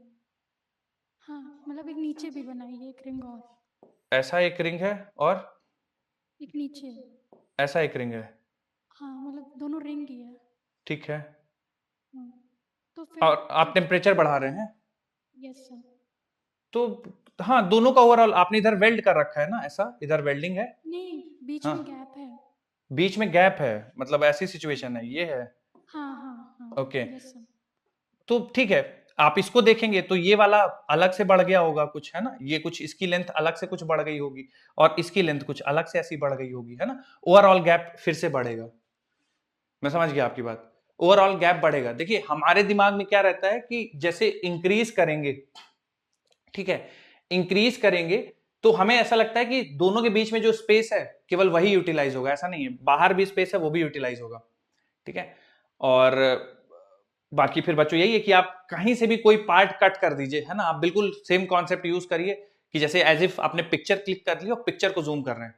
कुल मिला के कॉन्सेप्ट ये होता है कि जब भी आप हीट करते हैं तो कोई भी दो पॉइंट जो उस ऑब्जेक्ट में है उनके बीच की दूरी बढ़ेगी, ठीक है, कोई भी दो ऑब्जेक्ट, कोई भी दो पॉइंट जो उस ऑब्जेक्ट पे हो, जैसे ये दो पॉइंट हैं इनके बीच की दूरी बढ़ेगी, आप यहां कोई पॉइंट ले लीजिए उनके बीच की दूरी बढ़ेगी, यहां ले लीजिए उनके बीच की दूरी बढ़ेगी, ठीक है। तो बच्चों इसका आंसर होगा इंक्रीज, ठीक है, नोट कर लीजिए। सर ये दो सेमी सर्कुलर रिंग में तो सर दोनों सिस्टम अलग हो गया ना, हाँ चिपके थोड़ी है, तो सर गैप कम हो जाएगा ना, आ, पास आएंगे दोनों। हाँ सर, एक एप्लीकेशन भी इसका होता है कि गैप को कम करने क्योंकि के सर लिए चिपके होते तब होता गैप पड़ता। तो ऐसा नहीं, नहीं। रेलवे पास आ लाइन जाता। होती है सर, जैसे रेलवे लाइन होती है तो उसके हाँ, अंदर हाँ, भी हाँ। जो है करने के लिए मेरे ख्याल से कोई इसी सिस्टम का इस्तेमाल अब किया इसमें देखो, आप जैसे दो इंडिपेंडेंट रिंग लेंगे बच्चों, तो अब मान लो तुमने दो इंडिपेंडेंट रिंग ले ली और टेम्परेचर बढ़ा रहे हो, तो इसकी इंडिविजुअल लेंथ बढ़ेगी बेटा, इसकी इंडिविजुअल लेंथ बढ़ेगी, ठीक है। और सेमी सर्कुलर रिंग हम मान लो कि उनको उनके बीच का स्पेस या उनके बीच वो अपना शेप चेंज नहीं करती हैं, तो शेप चेंज नहीं करती हैं तो ये 180 डिग्री मेंटेन रहेगा, ये भी 180 डिग्री मेंटेन रहेगा, ठीक है।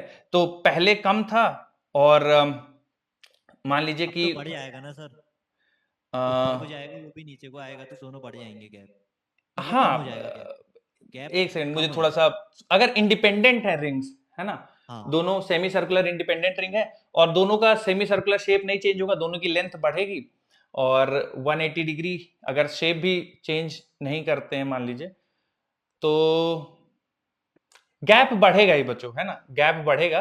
कई बार कॉम्प्रिहेंड करने में थोड़ा सा दिक्कत होती है समझने में, पर अगर दोनों रिंग को आप इंडिपेंडेंटली भी हीट करोगे, अब ये भी है कि सेम मटेरियल की हैं, सेम ही मटेरियल की हम लोग मान के चलते हैं, और दोनों को आप हीट कर रहे हो इंडिपेंडेंटली, तो दोनों का बढ़ेगा, इंक्रीज ही करेगा गैप बच्चों, ठीक है ना। अगर आपने इंडिपेंडेंट रिंग भी रख दी है और दोनों के बीच में थोड़ा सा जगह छोड़ दिया और दोनों को हीट करते हो, फिर भी मेरे हिसाब से दोनों का गैप बढ़ेगा ही, ठीक है। Yes sir, yes sir. खैर, कुल मिला के बच्चों आप देखिए, कभी भी कंफ्यूजन हो, आप ऐसा मान लीजिए कि आप फोटो खींचें और उसको जूम कर रहे हैं, हीटिंग बिल्कुल वैसा ही होता है, जूम करिए, अगर गैप बढ़ रहा है, ठीक है, तो बढ़ेगा ही गैप, आप जूम करेंगे तो बढ़ेगा ही, ठीक है। तो इसमें भी बच्चों अगर दो इंडिपेंडेंट रिंग है तो ये भी बढ़ेगा, यहां तो खैर एक रिंग है तो यहां पे भी गैप बढ़ेगा, तो इसका आंसर बच्चों इंक्रीज होगा, आप नोट कर लीजिए। सर एक और सवाल देता हूं बच्चों, ये मैंने वैसे इसी तरह से एक पिछला सवाल आपके साथ डिस्कशन किया था कल की क्लास में, याद है क्या बच्चों? अगर ए हाँ सर, बी किया और था। ये सी है सर इंक्रीज सर करेंगे यस सर, सर। सब इंक्रीज होंगे सर, तो सब हाँ, increase होंगे। ये ए बी डायमीटर सी और ये सेपरेशन डी है, अगर आप टेम्परेचर बढ़ाएंगे तो हर डायमेंशन बढ़ेगा, ए भी बढ़ेगा, बी भी बढ़ेगा, सी भी बढ़ेगा, डी भी बढ़ेगा, सब कुछ बढ़ेंगे, ठीक है। यहाँ पे एक और सवाल सेम कॉन्सेप्ट पे,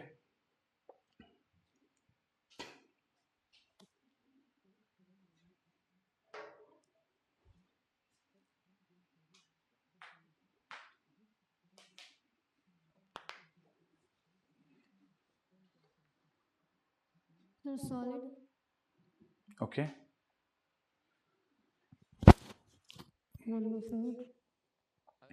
एक सेकंड बच्चों सोच लीजिए, फिर मैं पूछता हूं आप लोग।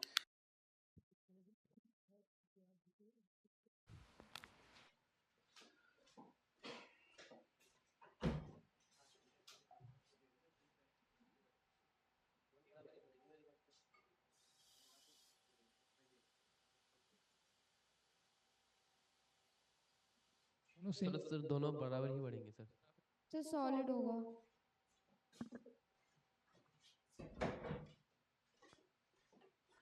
सर दोनों बराबर बढ़ेंगे, दोनों सेम। बराबर बढ़ेंगे सर दोनों।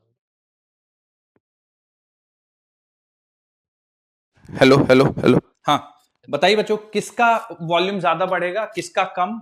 सर दोनों बराबर ही। दोनों बराबर है, ठीक है। एक तो बच्चों कहा जा रहा है इक्वल है, ओके। और कोई आंसर है बच्चों इक्वल के अलावा? होलो का। हाँ, लग रहा है, बोलो।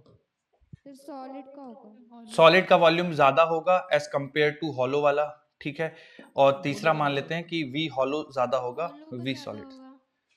अब बच्चों एक एक करके सारे एक्सप्लेन कर दीजिए, कोई इसके पक्ष में है जो कोई इसको एक्सप्लेन करना चाहे कि हॉलो में ज्यादा होगा सॉलिड में कम होगा, इसका कोई है? और कुछ अपना एक्सप्लेनेशन देना चाहें तो आप बिल्कुल दे सकते हैं। कोई है बच्चों जो कह रहा है हॉलो में ज्यादा होगा सॉलिड में कम होगा? ठीक है। कोई ऐसा है बच्चों जिसने बोला हो कि सॉलिड में ज्यादा होगा हॉलो में कम होगा? सर जैसे हॉलो में ज़्यादा इंटरमॉलिक्यूलर वो कम हो जाएगा। किसमें? आप बोलिए बेटा, फिर से बोलिए, थोड़ा आवाज नहीं आ रही है, किसमें ज्यादा होगा? हॉलो में सर टेम्परेचर की वजह से दोनों साइड से टेम्परेचर इफेक्ट करेगा, तो बीच में भी और साइड में भी इंटरमॉलिक्यूलर स्पेस कम, वो फोर्स कम हो जाएगा, तो उसकी वजह से वो ज़्यादा एक्सपेंड होगा। तो आप ये कह रहे हैं हॉलो ज्यादा एक्सपेंड कर जाएगा सॉलिड से, ऐसा? Yes sir. ओके बच्चों, इसके कोई है, कोई इसमें से जो कोई कह रहे होंगे सर सॉलिड ज्यादा एक्सपेंड कर जाएगा हॉलो से? कोई है जो सॉलिड ज्यादा कह रहे हो कि सॉलिड से ज्यादा हॉलो एक्सपेंड कर जाएगा, कुछ लॉजिक देना चाहें? ठीक है, इक्वल वाले हैं कोई जो इक्वल बोल रहे हैं, समझाना चाहें कि इक्वल? हाँ बताइए बेटा। करते हैं सर, तो मतलब दोनों में से बराबरी इनलार्जमेंट होगा ना सर? हाँ एक्चुअली इक्वल करेक्ट आंसर है, यही आंसर होगा। पीछे जो क्वेश्चन उसमें भी जो कट गया था सर हॉलो पार्ट, तो सर हाँ। उसका भी इंक्रीज ही हो रहा था, उसका भी इंक्रीज हो रहा था, और उसका डायमीटर भी इंक्रीज ही हो रहा था, राइट।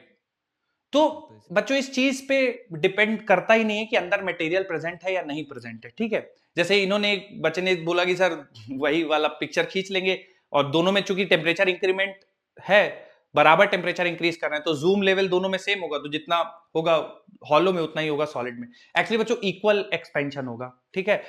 थोड़ा सा और मैं इसको एक्सप्लेन करने की कोशिश करता हूं, बाकी आंसर आपको दिमाग में रखना है, मैं एक्सप्लेन करने की कोशिश करता हूं आपको। देखिए जो हॉलो है या सॉलिड है, अंतर कितना है? जैसे हॉलो है तो बीच में कुछ नहीं है मटेरियल, सॉलिड है तो यहाँ बीच में मटेरियल प्रेजेंट है। आपने दोनों के टेम्परेचर बढ़ाया, तो ये बच्चों देखिए फाइनल वॉल्यूम डिसाइड करने वाले ये जो सरफेस वाले एटम्स हैं यही हैं, ठीक है। फाइनल वॉल्यूम कितना होगा ये सरफेस वाले एटम्स डिसाइड करेंगे, ठीक है। सरफेस वाले ये वाले एटम्स डिसाइड करेंगे। तो अंदर मटेरियल प्रेजेंट है या अंदर मटेरियल प्रेजेंट नहीं है, उससे बाहर वाले मटेरियल के एक्सपेंशन पे कोई फर्क नहीं पड़ता, ठीक है। अंदर प्रेजेंट है बहुत बढ़िया, वो भी एक्सपेंड करेंगे, नहीं प्रेजेंट है अंदर कोई बात नहीं, अंदर एक्सपेंड नहीं करेंगे। ज्यादा चाहिए होगा ना सॉलिड के लिए? टेम्परेचर दोनों का सेम है, एक्सपेंशन दोनों को सेम टेम्परेचर से कर रहे हैं एक्सपेंशन। आप ये कह सकते हैं हीट ज्यादा चाहिए होगी, तो ठीक है हीट ज्यादा चाहिए होगी, कोई बात नहीं, मान लेते हैं दोनों सेम मटेरियल के बने हैं, तो ये चूंकि सॉलिड है तो इसमें हीट ज्यादा देनी पड़ेगी, बात ठीक है। लेकिन टेम्परेचर दोनों का हम सेम बढ़ा रहे हैं, टेम्परेचर दोनों का मान लीजिए 100 डिग्री सेल्सियस पहले वाले का भी बढ़ा रहे हैं, दूसरे का भी 100 डिग्री सेल्सियस बढ़ा रहे हैं, तो हीट हाँ इसमें थोड़ी ज्यादा देनी पड़ेगी क्योंकि इसका मास ज्यादा है। लेकिन वॉल्यूम एक्सपेंशन बच्चों देखिए सेम रहेगा, कारण ये है कि सरफेस वाले जो मॉलिक्यूल्स होंगे वो एक्सपेंड करेंगे और उनको कोई फर्क नहीं पड़ता कि अंदर कितने मॉलिक्यूल्स प्रेजेंट हैं या प्रेजेंट भी हैं या नहीं प्रेजेंट हैं। तो इस तरह से आप याद रख सकते हैं। बाकी जूम करना है, दोनों में बराबर जूम करना है क्योंकि टेम्परेचर इंक्रीमेंट बराबर हो रहा है, तो आंसर होगा बच्चों इसका इक्वल। लिख लीजिए कहीं पे, याद रखिएगा, थोड़ा सा ट्रिकी है, आ सकता है, कंफ्यूजन के बहुत ज्यादा चांसेस हैं। Hello sir. सर अभी जो लास्ट वाला क्वेश्चन था सर रिंग वाला, तो सर उसमें दोनों रिंग का सर अल्फा सेम ही था ना? दोनों रिंग का अल्फा सेम था, एक ही रिंग थी, क्वेश्चन में तो एक ही रिंग थी, बच्चे ने सवाल पूछा था, हाँ उसको हम मान लेते हैं कि दोनों का अल्फा सेम है। सर जो हमें बायोमेटेरिक स्ट्रिप कर रहे थे सर उसमें दोनों का अलग अलग था, तो सर अगर उसको हम टेम्परेचर बढ़ाते हैं सर उसका तो कम होगा ना ऐसे गैप? बायोमेटेलिक स्ट्रिप, हाँ जी सर, अगर उसका देखते हैं तो सर उसका तो क्योंकि आर्क बनता जाता है तो सर टेम्परेचर कम होगा ना फिर? बायोमेटेलिक स्ट्रिप का जो रिंग है आप वो कह रहे हैं बायोमेटेलिक स्ट्रिप का बना दें अगर ऐसा? हाँ जी सर। अच्छा, बायोमेटेलिक स्ट्रिप का रिंग बना दें और फिर गैप के बारे में सोचे कि कहाँ पे ज्यादा होगा गैप, कहाँ पे कम होगा, ऐसा? नहीं, इंक्रीज करने पर टेम्परेचर तो फिर उसका गैप कम होगा या ज्यादा देखेंगे तो सर कम होगा उसमें?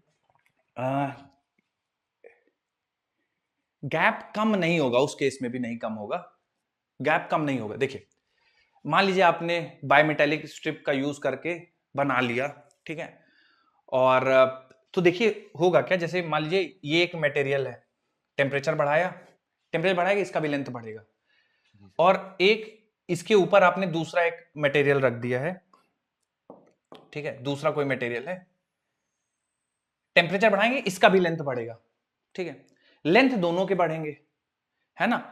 अब एक का ज्यादा बढ़ जाएगा, हो सकता है एक का कम बढ़ जाए, एक का ज्यादा एक का कम, उसकी वजह से गैप जो है वो टिल्टेड हो जाएगा, मतलब पहले गैप मान लीजिए ऐसा था, बाद में देखिए बाद में जो ये वाला पॉइंट है ये भी यहां पहुंच जाएगा, ये वाला पॉइंट यहां पहुंच जाएगा, अब ये वाला पॉइंट जो है वो हो सकता है यहां पहुंच जाए, हो सकता है यहां पहुंच जाए, ठीक है, या हो सकता है यहां पहुंच जाए और ये वाला पॉइंट हो सकता है यहां पहुंच जाए, डिपेंडिंग अपॉन की लेंथ कितना है, थर्मल कोफिशिएंट का एक्सपेंशन कितना है।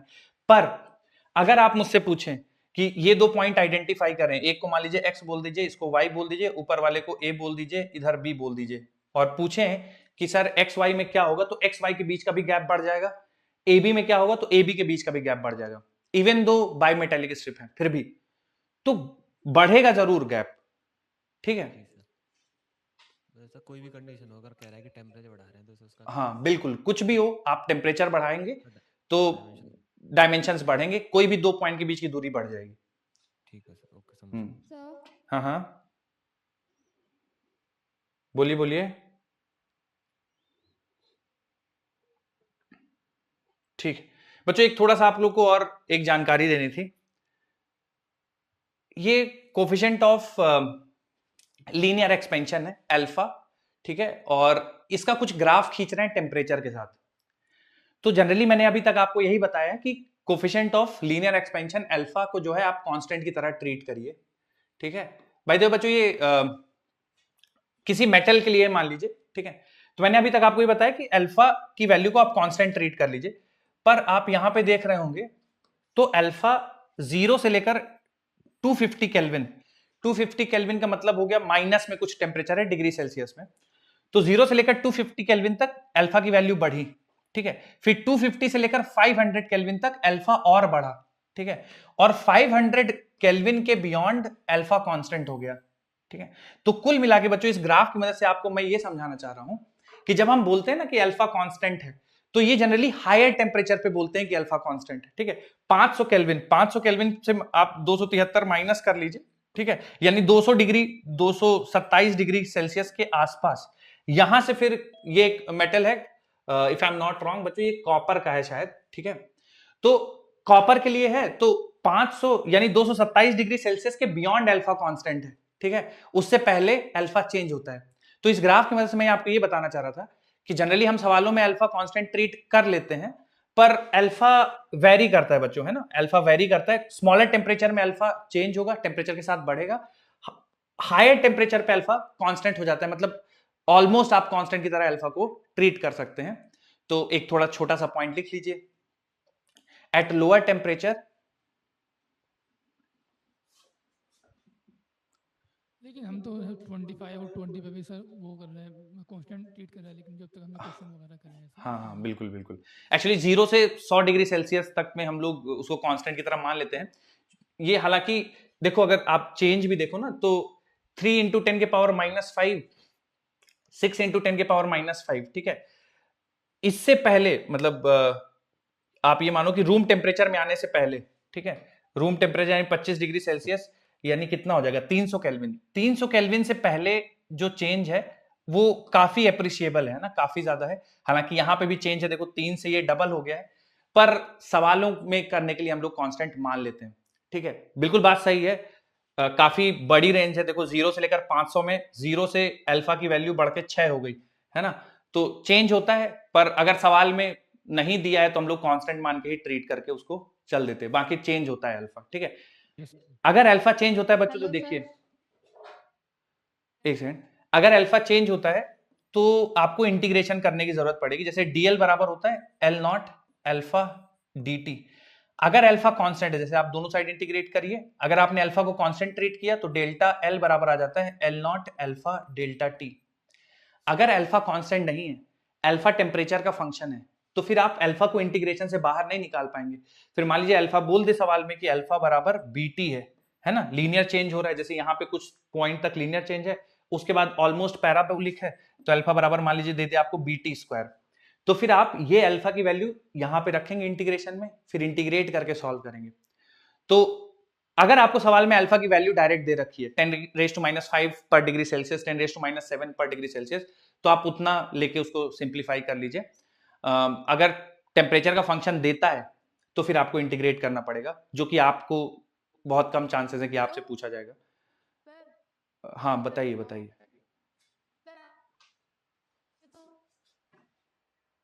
हेलो हेलो बताइए बताइए। खैर तो देखिए बच्चों, कांस्टेंट की तरह ट्रीट कर लीजिए। अगर सवाल में नहीं दिया हुआ है, सवाल में दिया है तो आपको इंटीग्रेशन करना पड़ेगा, पर आपके लिए इंटीग्रेशन के सवाल आएंगे उसके चांसेस बहुत कम है।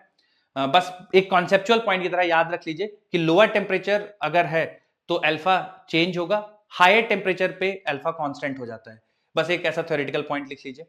बाकी न्यूमेरिकल सॉल्व करने के लिए आपको जो अल्फा दिया रहेगा आपको उससे सॉल्व करना पड़ेगा। Yes sir, thank you. लिख लीजिए बच्चों, एक पॉइंट लिख लीजिए, at lower temperature at lower temperature at lower temperature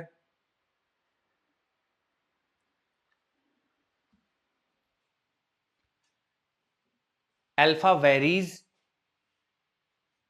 at lower temperature, alpha varies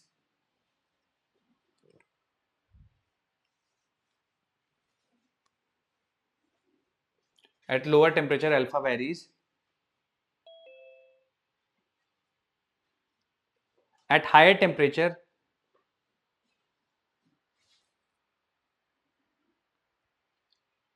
at higher temperature it is treated as constant.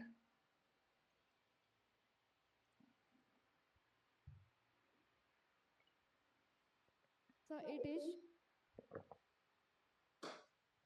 At higher temperature it is treated as constant. At higher temperature it is treated as constant. तो lower temperature में बच्चों alpha change होगा temperature के साथ, in fact बढ़ेगा अगर आप temperature बढ़ाएंगे. हायर वैल्यूज ऑफ टेम्परेचर में अल्फा कांस्टेंट रहेगा.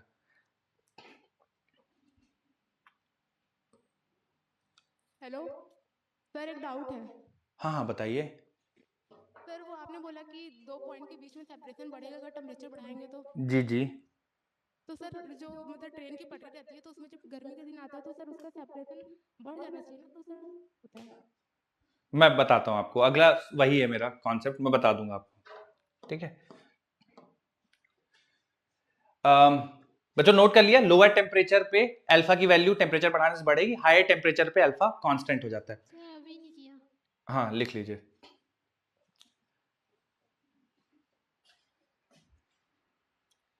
एक्सक्यूज मी सर, सर ये ग्राफ ड्रॉ करना है क्या? ये ग्राफ ड्रॉ कर लीजिए, बिल्कुल ड्रॉ कर लीजिए. कॉपर के लिए ये, दिस इज फॉर कॉपर.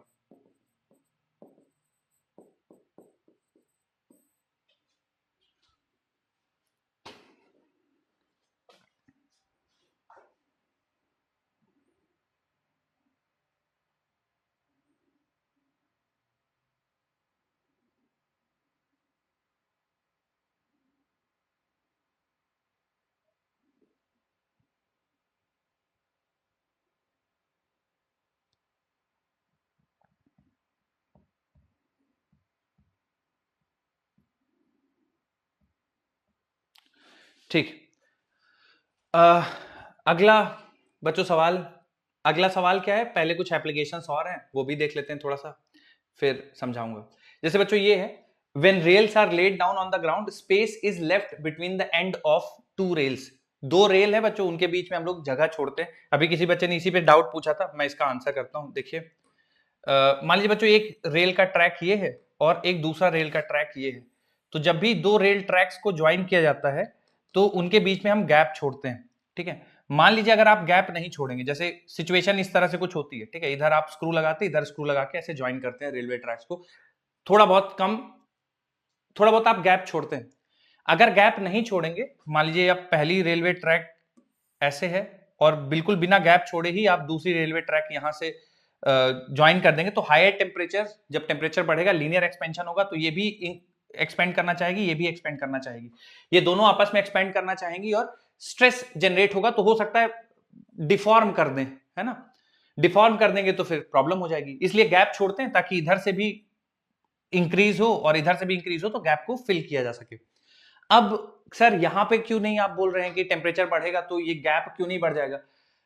बच्चों देखिए, टेम्परेचर बढ़ेगा तो जो मटेरियल है उनके बीच के जो 2 पॉइंट्स होंगे उनके बीच का सेपरेशन बढ़ेगा. जैसे मैंने एग्जांपल लिया था ये रिंग का, है ना, ये रिंग का. तो इसमें मान लीजिए एक x है, ये y है. ठीक है, तो ये 2 पॉइंट्स हैं, मटेरियल के 2 पॉइंट्स, एक ही मटेरियल के 2 पॉइंट्स हैं, उनके बीच की दूरी बढ़ जाएगी. अब यहां पे ये ट्रैक अलग है, इस ट्रैक पे आप 2 पॉइंट ले लीजिए, एक पॉइंट A ले लीजिए और इस ट्रैक पे एक पॉइंट B ले लीजिए. टेम्परेचर बढ़ाएंगे तो A और B के बीच की दूरी बढ़ जाएगी. ठीक है, इस तरह से आप x ले लीजिए और y ले लीजिए, x ले लीजिए और y ले लीजिए. तो इसका टेम्परेचर, इन 2 पॉइंट्स के बीच की दूरी टेम्परेचर बढ़ाने पे इन दोनों पॉइंट्स के बीच की सेपरेशन बढ़ जाएगी. पर इन दोनों पॉइंट्स के बीच की सेपरेशन, चूंकि ये अलग अलग मटेरियल है, ठीक है, तो इनके बीच का सेपरेशन घट जाएगा. ठीक है, तो जो मेटल जो रेल हैं उनके बीच में हम लोग गैप इसलिए रखते हैं ताकि इधर वाला जो रेल है वो उसकी लेंथ बढ़े या इधर वाला लेंथ है उसकी बढ़े, तो उसको एकोमोडेट कर पाए. ठीक है, इसलिए बीच में गैप छोड़ते हैं. होपफुली क्लियर हो गया होगा. सर ये तो क्लियर हो गया, मतलब दोनों आपने डिफरेंस समझ में आया कि सेम मटेरियल का हो, डिफरेंट मटेरियल का हो। हाँ हाँ लेकिन सर जो उसने सर एक अभी डाउट पूछा था ना, एक हाँ हाँ कि दो रिंग अलग अलग मटेरियल के होंगे। हाँ हाँ बिल्कुल यार, उसमें फिर हाँ उसमें दो मटेरियल अगर सेम मटेरियल पे 2 पॉइंट्स लेंगे तो उनके बीच की दूरी बढ़ जाएगी। एब्सोल्युटली। अब एक ही मटेरियल आप इसका अलग एक रिंग बना दो, इसका अलग रिंग बना दो, तो फिर कोई कंस्ट्रेंट नहीं रह जाता है। तो बिल्कुल फिर इस मटेरियल में आप अगर लोगे 1 पॉइंट और इसका कोई भी मटेरियल लोगे 1 पॉइंट, तो उनके बीच की दूरी बढ़ जाएगी। इस मटेरियल पे लोगे 1 पॉइंट, इस मटेरियल पे लोगे तो इनके बीच की दूरी बढ़ जाएगी। ठीक है। और अगर इंडिपेंडेंटली आप इन दोनों को हीट करोगे तो शेप कैसा रहेगा, क्या रहेगा, वो थोड़ा सा कहना मुश्किल है। अगर आपने कोई कंस्ट्रेंट नहीं है, दोनों को हीट कर दिया है, तो वो इनके बीच की दूरी हो सकता है कांस्टेंट रहे, डिपेंडिंग अपॉन कि अल्फा की वैल्यू मान लीजिए सेम ही मटेरियल है और सेम मटेरियल को भी आप हीट कर देंगे, तो एक ही मटेरियल के 2 पॉइंट्स के बीच की दूरी बढ़ जाएगी। मतलब एक मटेरियल ये है तो इसके 2 पॉइंट के बीच की दूरी बढ़ जाएगी, ये मटेरियल है तो इसके बीच के दोनों बीच की पॉइंट की दूरी बढ़ जाएगी। ठीक है। गैप के बारे में, अगर ये शेप मेंटेन करेंगे, जैसे मान लीजिए सेमी सर्कुलर रिंग है, ये ऐसे करके ऐसे, और ये सेमी सर्कुलर रिंग है, ये ऐसे करके ऐसे, तो यार गैप कांस्टेंट हो जाएगा क्या? रुको थोड़ा सा और इसको एक्सप्लेनेशन कुछ ढूंढते हैं। ठीक है, मैं बताता हूं बच्चों, है ना। अगर सेम दो मटेरियल की, एक ही मटेरियल की 2 रिंग है सेमी सर्कुलर, उनके बीच का गैप का क्या होगा मैं बताता हूं। फिलहाल आप इसको बच्चों ध्यान रखिए कि अगर एक मटेरियल है उसमें आपने 2 कोई भी पॉइंट ले लिए और आप जूम करेंगे या टेम्परेचर बढ़ाएंगे तो उनके बीच का सेपरेशन बढ़ जाएगा। तो यहां पे भी एक ही मटेरियल पे 2 पॉइंट लेंगे और उनके बीच का टेम्परेचर बढ़ाएंगे तो बिल्कुल उसकी लेंथ बढ़ जाएगी, उनके बीच की दूरी बढ़ जाएगी। उसको एकोमोडेट करने के लिए हम लोग गैप छोड़ते हैं। ठीक है, हाँ बताइए, नोट कर लीजिए बच्चों ये पहला पॉइंट। दूसरा पॉइंट मैं एक्सप्लेन करता हूं फिर नोट करेंगे।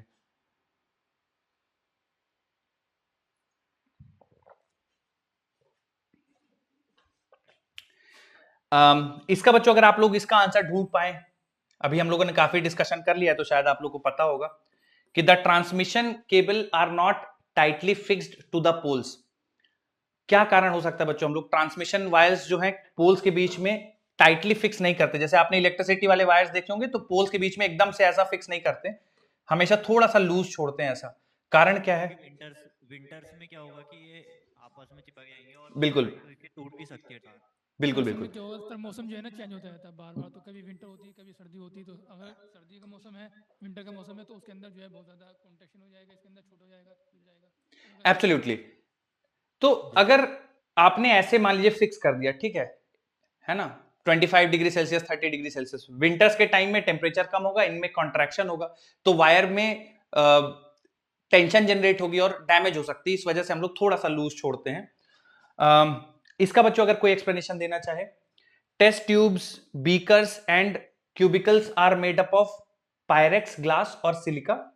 चलिए, because they have very low value of coefficient of linear expansion. तो बच्चों क्या मतलब है कि बीकर्स को, टेस्ट ट्यूब्स को हम लोग ग्लास या सिलिका से क्यों बनाते हैं? क्या कारण है? मेजरमेंट वॉल्यूम कम ज्यादा ना हो जाए सर। असल में हमें जो बहुत साइज अगर कम ज्यादा हो जाएगी तो एब्सोल्युटली करना पड़ता है सर, हमें उसे बहुत प्रिसाइज नहीं से करना पड़ता है उसके अंदर। तो अगर थोड़ा बहुत भी जो है ज्यादा हो जाएगा तो बहुत, हाँ, फिर वो टेस्ट रिजल्ट्स आपके अच्छे नहीं आ पाएंगे। तो ऐसे जहां पे आप चाहते हो कि वॉल्यूम में वेरिएशन या क्वांटिटी जितनी आप मेजर कर रहे हो उतनी हो, तो जो पायरेक्स, ग्लास या सिलिका होते हैं तो उनका कोफिशिएंट ऑफ लीनियर एक्सपेंशन बहुत कम होता है। मतलब कि टेम्परेचर बढ़ने या घटने से उनमें एक्सपेंशन बहुत कम होगा। ठीक है, और बहुत कम एक्सपेंशन होगा तो जो आप मेजर करोगे उतना ही वैल्यू आप ऐड कर पाओगे। ठीक है, तो इस वजह से हम लोग पायरेक्स, ग्लास या सिलिका का ही बीकर बनाते हैं। अच्छा बच्चों, अभी मुझे याद आया कि जो पेंडुलम वाला हम लोगों ने एग्जांपल लिया था, तो पेंडुलम को भी चूंकि अगर टेम्परेचर बढ़ने या घटने से उसके टाइम का जो टाइम शो कर रहा है उसमें बहुत ज्यादा वेरिएशन आएगा। जैसे 24 आवर्स में मान लीजिए 5-6 सेकंड का फर्क आ गया, तो ऐसे 30 दिन 40 दिन के बाद वो वेरिएशन, वो फर्क बढ़ता जाएगा। तो पेंडुलम भी हम लोग, पेंडुलम की जो वायर होती है वो उस मटेरियल से बनाते हैं जिसका कोफिशिएंट ऑफ लीनियर एक्सपेंशन बहुत कम होता है। तो जनरली इनवार करके एक मटेरियल होता है, INVAR, इनवार करके मटेरियल होता है, उससे हम लोग सिंपल पेंडुलम की वायर बनाते हैं क्योंकि कोफिशिएंट ऑफ लीनियर एक्सपेंशन उसका बहुत कम होता है। तो टेम्परेचर वेरिएशन की वजह से उसकी लेंथ ज्यादा बढ़ती या घटती नहीं है। ठीक है, तो हाँ यही कारण है, कोफिशिएंट ऑफ लीनियर एक्सपेंशन कम होता है तो वॉल्यूम में कोई फर्क नहीं पड़ेगा, वॉल्यूम में फर्क नहीं पड़ेगा तो बिल्कुल सही है। नोट कर लीजिए बच्चों, फिर और हैं 1-2 पॉइंट्स हैं, लिख लीजिए इनको जल्दी से एक एक लाइन में।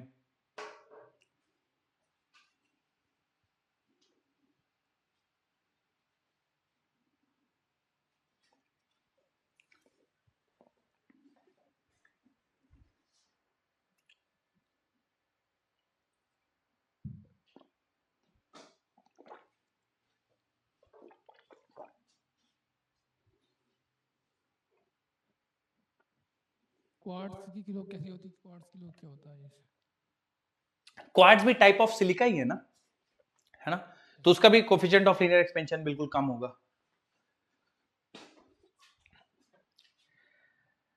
चलिए बच्चों, इसका कोई अगर एक्सप्लेनेशन दे पाए कि iron rim to be put on a cart wheel is always of smaller diameter than that of wheel.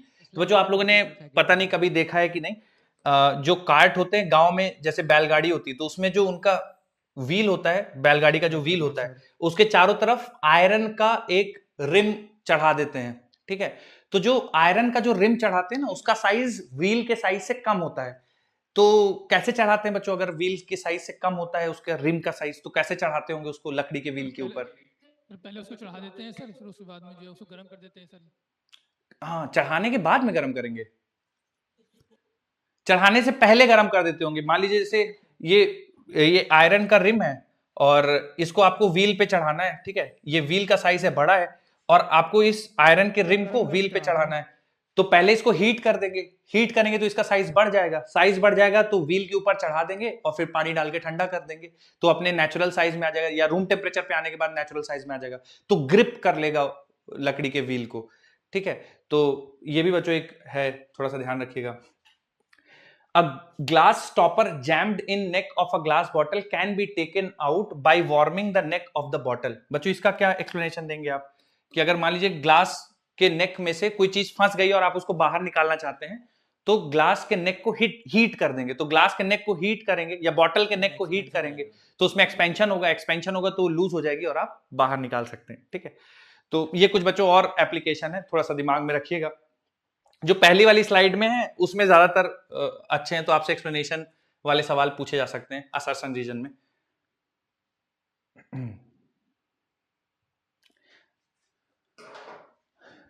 ये कुछ लिख के बच्चों अगली हेडिंग डालिएगा, thermal expansion in liquids. Sir slide back कर दीजिए। बिल्कुल बिल्कुल।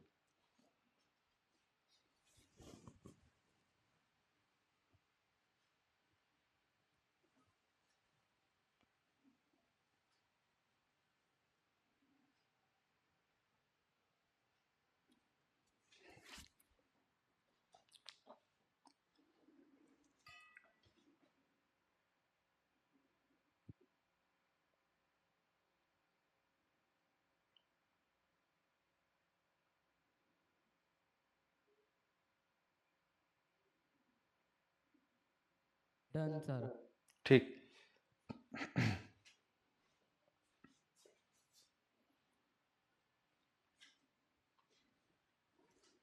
अगली हेडिंग डालिए बच्चों, thermal expansion of liquids. Sir 1 minute slide back करना।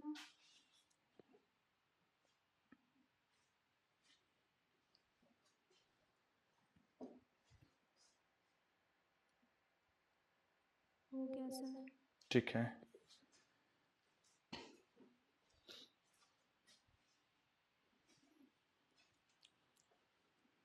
तो बच्चों अभी तक हम लोगों ने सॉलिड्स की बात करी, सॉलिड्स में लीनियर, सुपरफिशियल और वॉल्यूम एक्सपेंशन देखा। अब लिक्विड में भी एक्सपेंशन की बात करेंगे, लेकिन लिक्विड में बच्चों किस एक्सपेंशन की बात की जाएगी? केवल जैसे सॉलिड में हम लोगों ने तीनों एक्सपेंशन की बात करी, लीनियर की बात करी, सुपरफिशियल की बात करी, वॉल्यूम की बात करी।